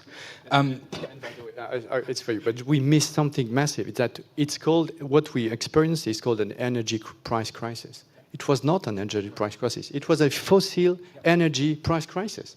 And we missed a massive opportunity just to frame this debate as, okay, being dependent on fossil means vulnerability. That's for next term. Yeah, I mean, economically, it's the fourth fossil fuel crisis we had in Europe, 73, 79, 2008, 22 and 21, until today. But now, let's move to you, Caroline Nellisch. So you join us today in Brussels, but you're based in Frankfurt, working as a senior economist at the European Central Bank. Can you please answer two questions? The first one is, why does the ECB care about climate? It's obvious to me, may not be obvious to everyone. And more specifically, the ECB is in charge of many things, especially monetary policy. So how green can a monetary policy really be? Yeah, thank you very much. And first of all, I wanted to congratulate you for your nice report, which is looks very promising. So let me start maybe with the strategy review that was already alluded before, that the ECB undertook in 2021, and where for the first time climate change was identified as something to be considered in the monetary policy framework, but also in the day-to-day business at the ECB. In this context, we also created the Climate Change Center, where I worked for 2.5 years, and working on a strategy on how to integrate climate change into our work. Why have we decided that climate change is important for the ECB? And there I'm happy to say that the ECB is one with a few other national central banks like the Banque de France. Really a front runner in terms of integrating climate change into its policies. So the reasons why we included it was, we think it's very important is, of course, it matters for price stability. It matters how it impacts the macroeconomy, how it impacts the transmission of monetary policy. But then there is also a second element which relates to our balance sheet, and there it is a risk, climate change is impacting or could impact the risk profile of our balance sheet. It's important to say that the ECB is a policy taker, not a maker on climate change. That brings me to your question on the green monetary policy. So in this context, we have implemented a number of measures, although as I said, we are not the key driver, but what we try to contribute to the extent that this is without any prejudice to our primary mandate, of course, which is price stability. So the two measures that I wanted to allude here is first the tilting of our corporate bond holdings, and the second is the greening of the collateral framework. So on the corporate bond holdings, this is, has been implemented or became active in October 2022, where we have a framework in order to tilt the reinvestment and to ensure that they are in line with lower so on a decarbonization path. And within the next 12 months, the data shows that indeed we were able to reduce the carbon intensity by 65%. Now, of course, given the monetary policy situation or stance we are currently in, the reinvestment volume, if you want, is shrinking. There has been, because of monetary policy decisions, considerations, the decision to not to reinvest any longer in the asset purchase program, and we will also for the other the pandemic-related program, a decision has been taken to reduce or to also finalize the reinvestment. So, at the current stage, this measure is shrinking in importance, but then there is the other element on the collateral framework where we have also, we will implement that by the end of this year, and have some limits, the idea is to limit the share of assets that can be pledged for monetary policy operations and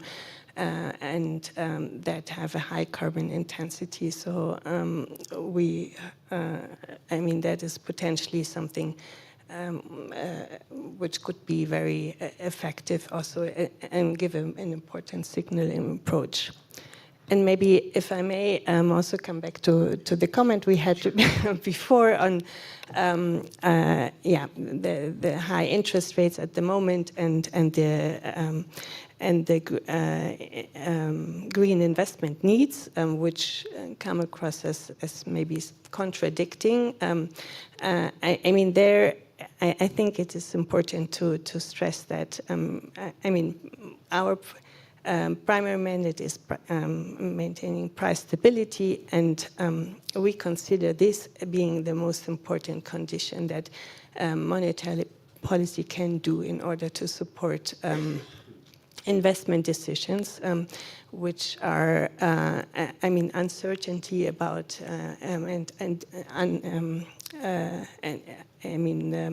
inflation expectations that are not anchored will be very detrimental to any investment decisions. So we consider this as our key contributions to in this respect.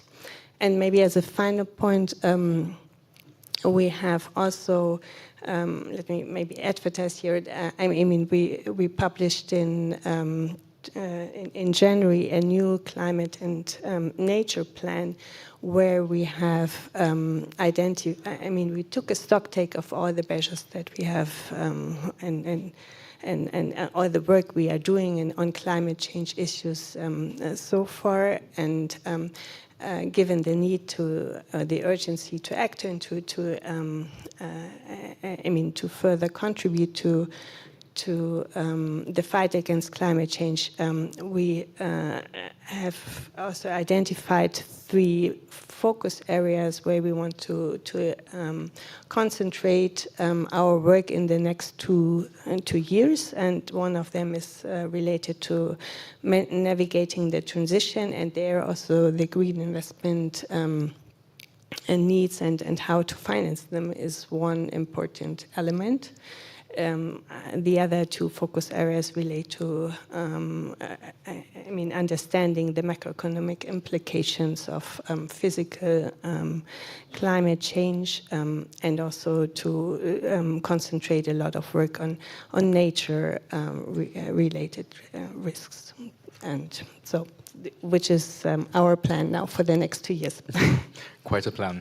Thank you. I still have lots of questions for our speakers, but I see that we are running close to the end. So I want to give you guys a chance to ask your questions. So feel free to raise your arm and direct questions to a specific speaker. So first over there.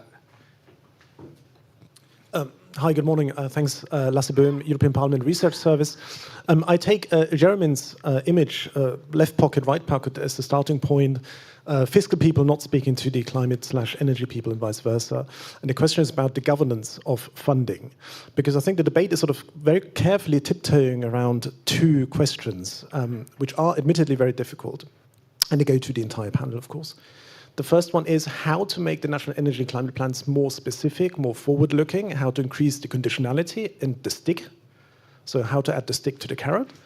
And the second question is, well, how to make the link to the European semester, because of course that is already a steering mechanism, like it or not. Thank you. Thank you. Then Arthur. Kieran is bringing you the mic. Arthur Runge-Metzger. I'm with the Mercator Research Institute in Berlin. And it's a question to the European Central Bank. I was very interested into your last remark. How can we better reflect climate in the whole overall macroeconomic policy? And I think it's not about right pocket and left pocket. It's about we are being half blind at the moment. We only stare at the public deficit and the public debt, but we completely forget, although you have mentioned it, that if we don't invest, we are incurring, I would call it a carbon debt, which can increase the risk profile for private enterprises hugely. And I don't see any kind of attempt to capture that in the analytical framework. So I think we have to have this in mind. We are between a rock and a hard place. The rock is the fiscal debt, the other one is the carbon debt. And only if we bring these things together, and the social price of carbon might be the glue in between, we are going to make the right decisions. And that could change a lot in terms of decision making, even with your fellow parties like the German liberals. Thank you. So let's pass the mic there, and then a final question behind. Yes, a question for Kurt Vandenberger. So you said the investments are doable.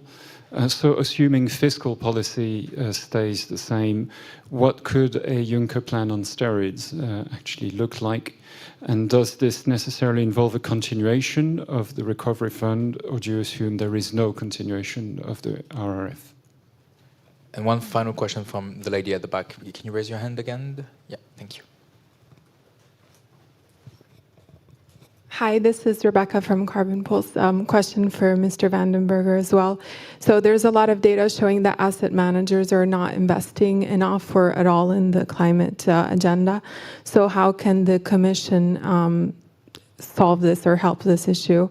And also, does the Commission track these investments that this report gathered? And if it is, then why is it not sharing them more publicly? Thank you. Okay, so I'll ask the speakers to do a final round of comments. We'll do that in reverse order, starting with you, Caroline, so keep the mic. First you, then Pascal, then finally Kurt, and then we'll have a final word by Jean Pisani-Ferry.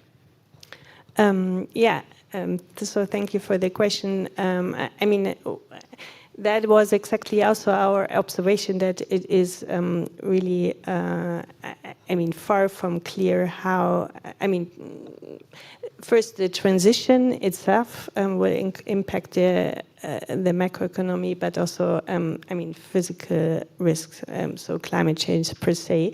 And that is exactly why we have put a lot of focus in our new climate and nature plan, in order to really launch analysis and to deepen our analysis in this respect, because that is very often overlooked. We have in mind the targets and what we want to achieve, but the way or the path towards the target, to reaching the target, and also the risk if we don't reach these targets are not really considered enough. So I think that's a very valid point. Thank you. Yes, it's about also the cost of inaction and so on and so on. And that's where also in the framing of the additional or the investment gap, it's very important that we do not look at the gross investment gap, but the net investment gap. And the net is at least triple net. I mean, the fact that you're not going to buy an emissions vehicles, but a zero emissions vehicle. So the gap is just the delta between the two. And then you have the OPEX that will know. So the real gap, 1 year, 5 years, is not the same. And it's difficult to reflect, but I don't think it's fully reflected in your methodology, but I'm not sure.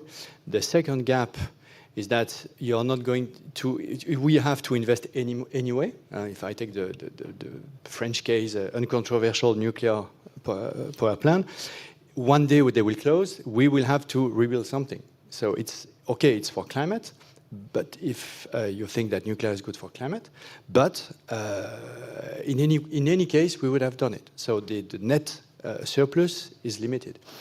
And third, is what you said.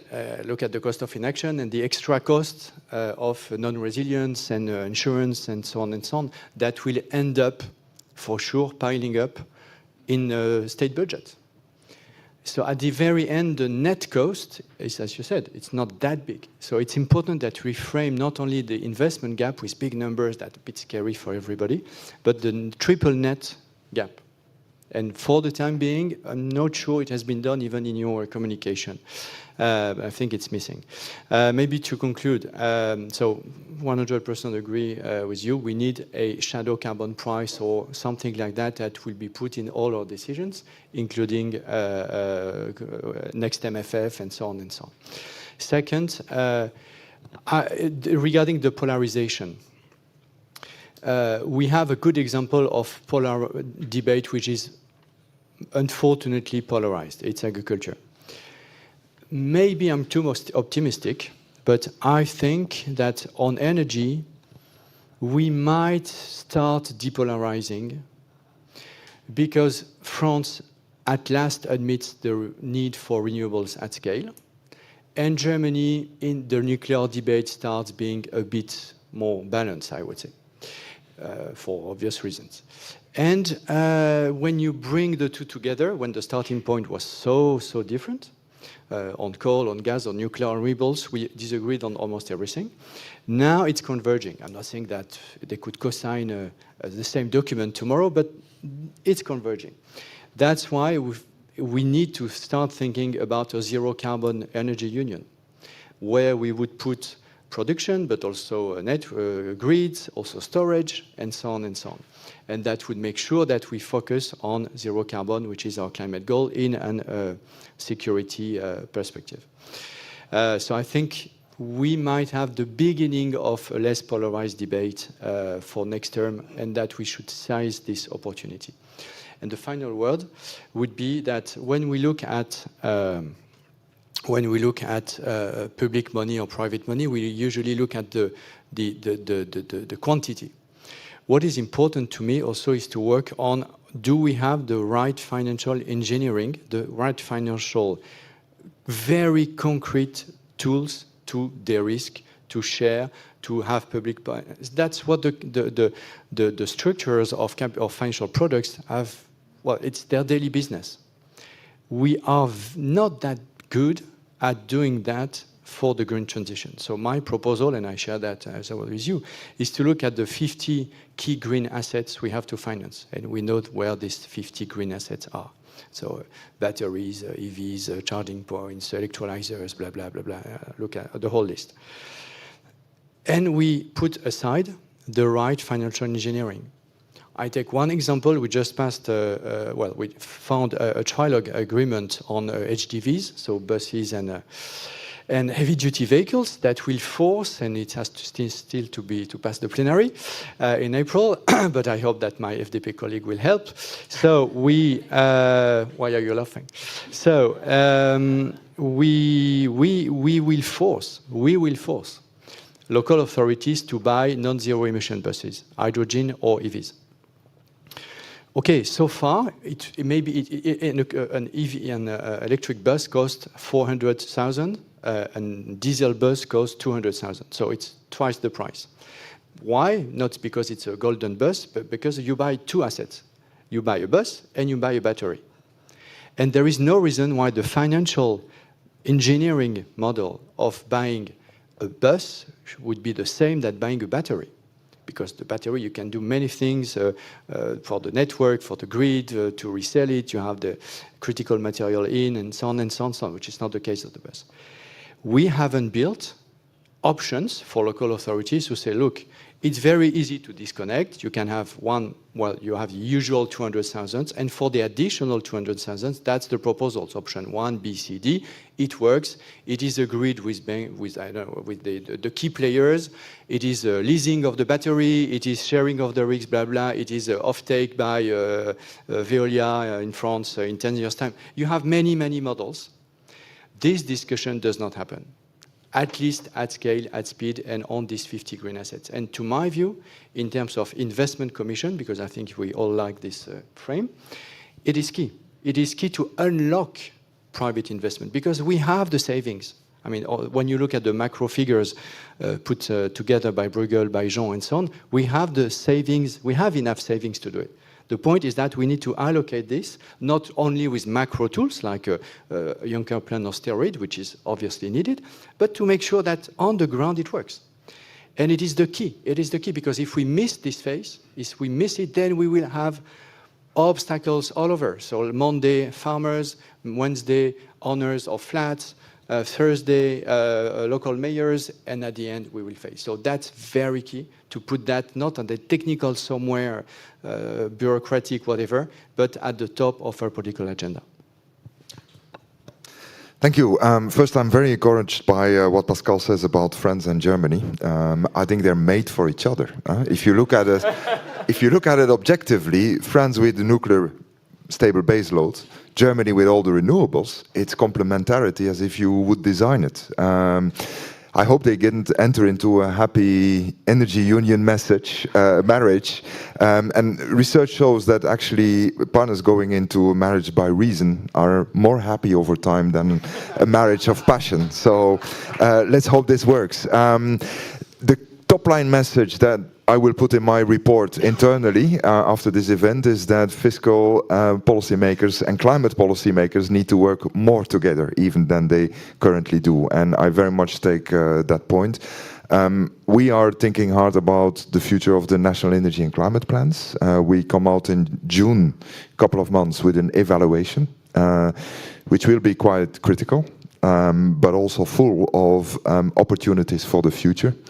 The Energy Union Governance Regulation, which underpins these national energy climate plans, is one of the only pieces of legislation that we have not revised as part of the Fit for 55.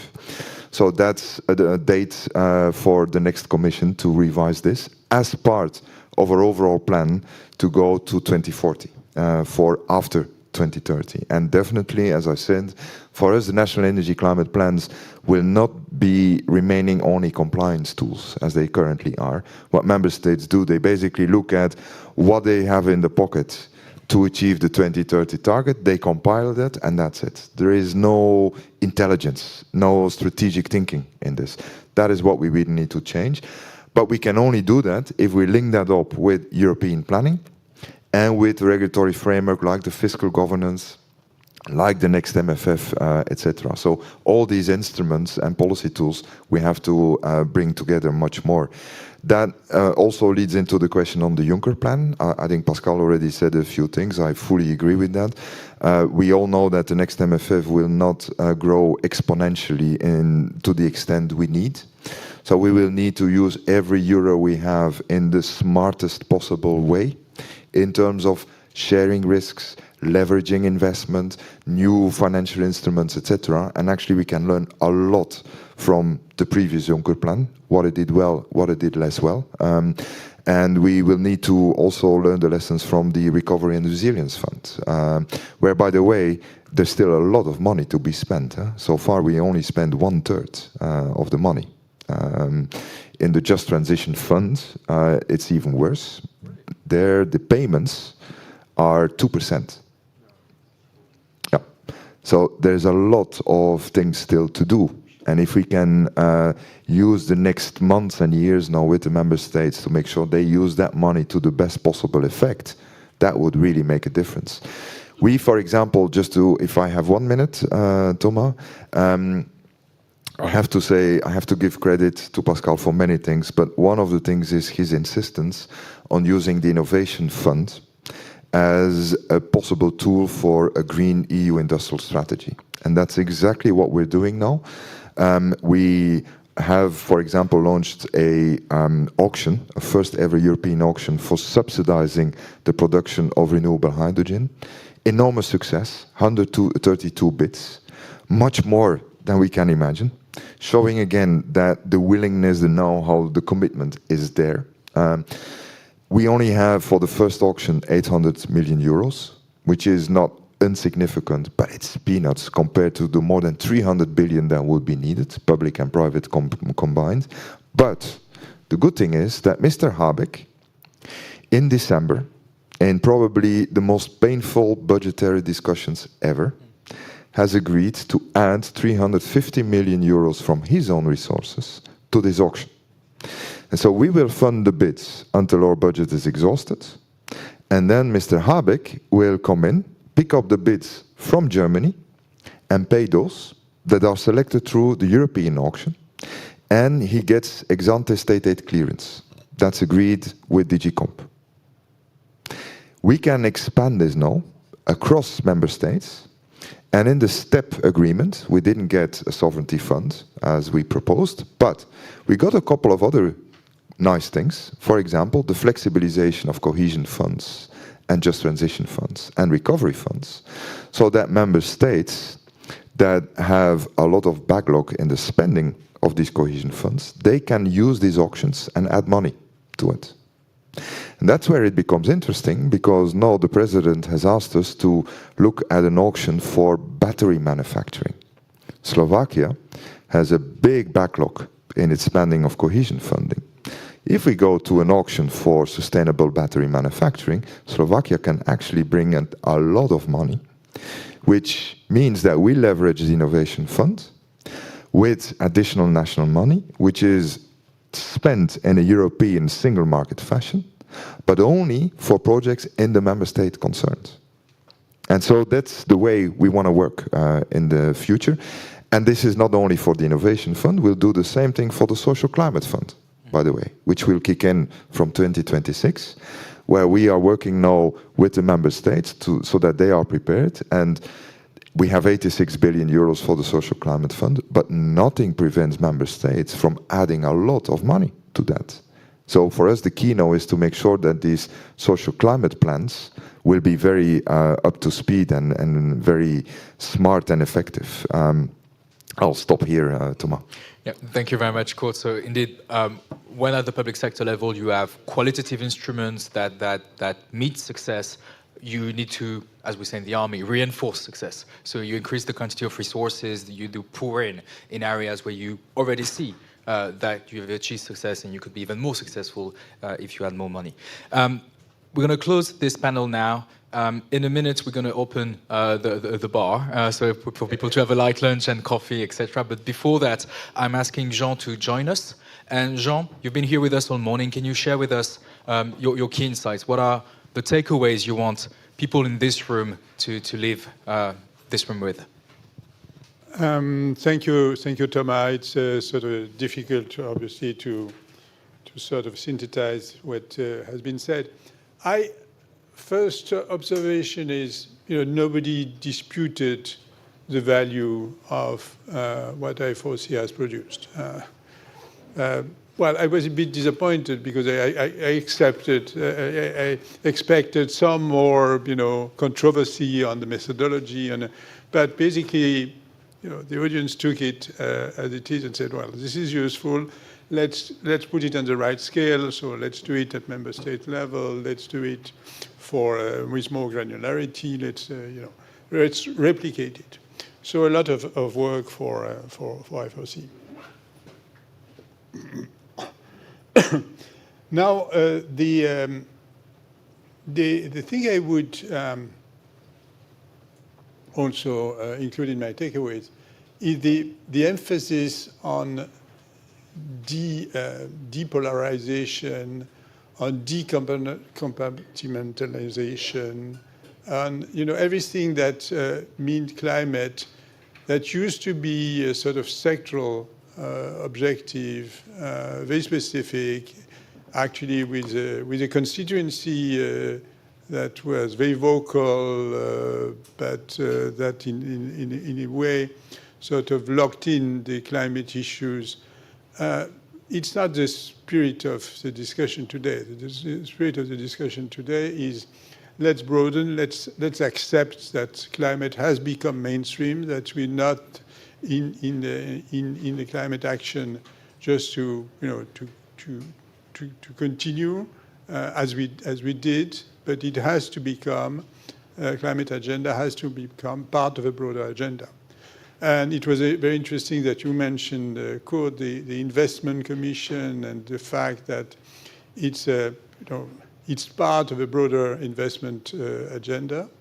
That this means there will be trade-offs. There will be you're not going to get everything you would hope from it, but clearly it's a different game.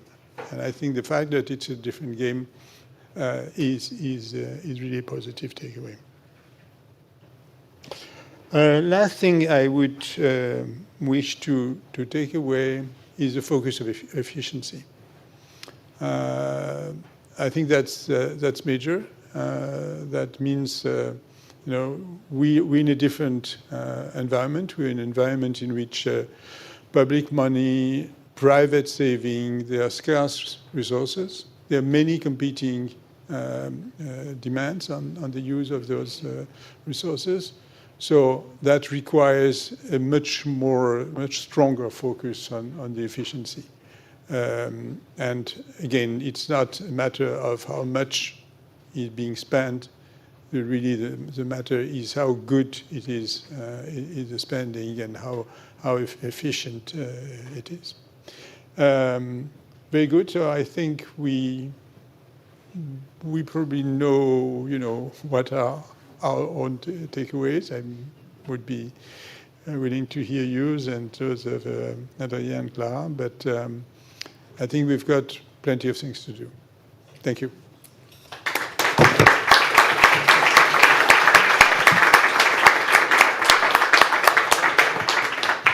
Thank you. So this conference is now closed. Feel free to reach out to us.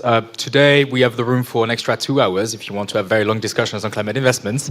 And feel free also to reach out to us via email so we can continue the conversation. Thank you. Excellent. Really great. Well done.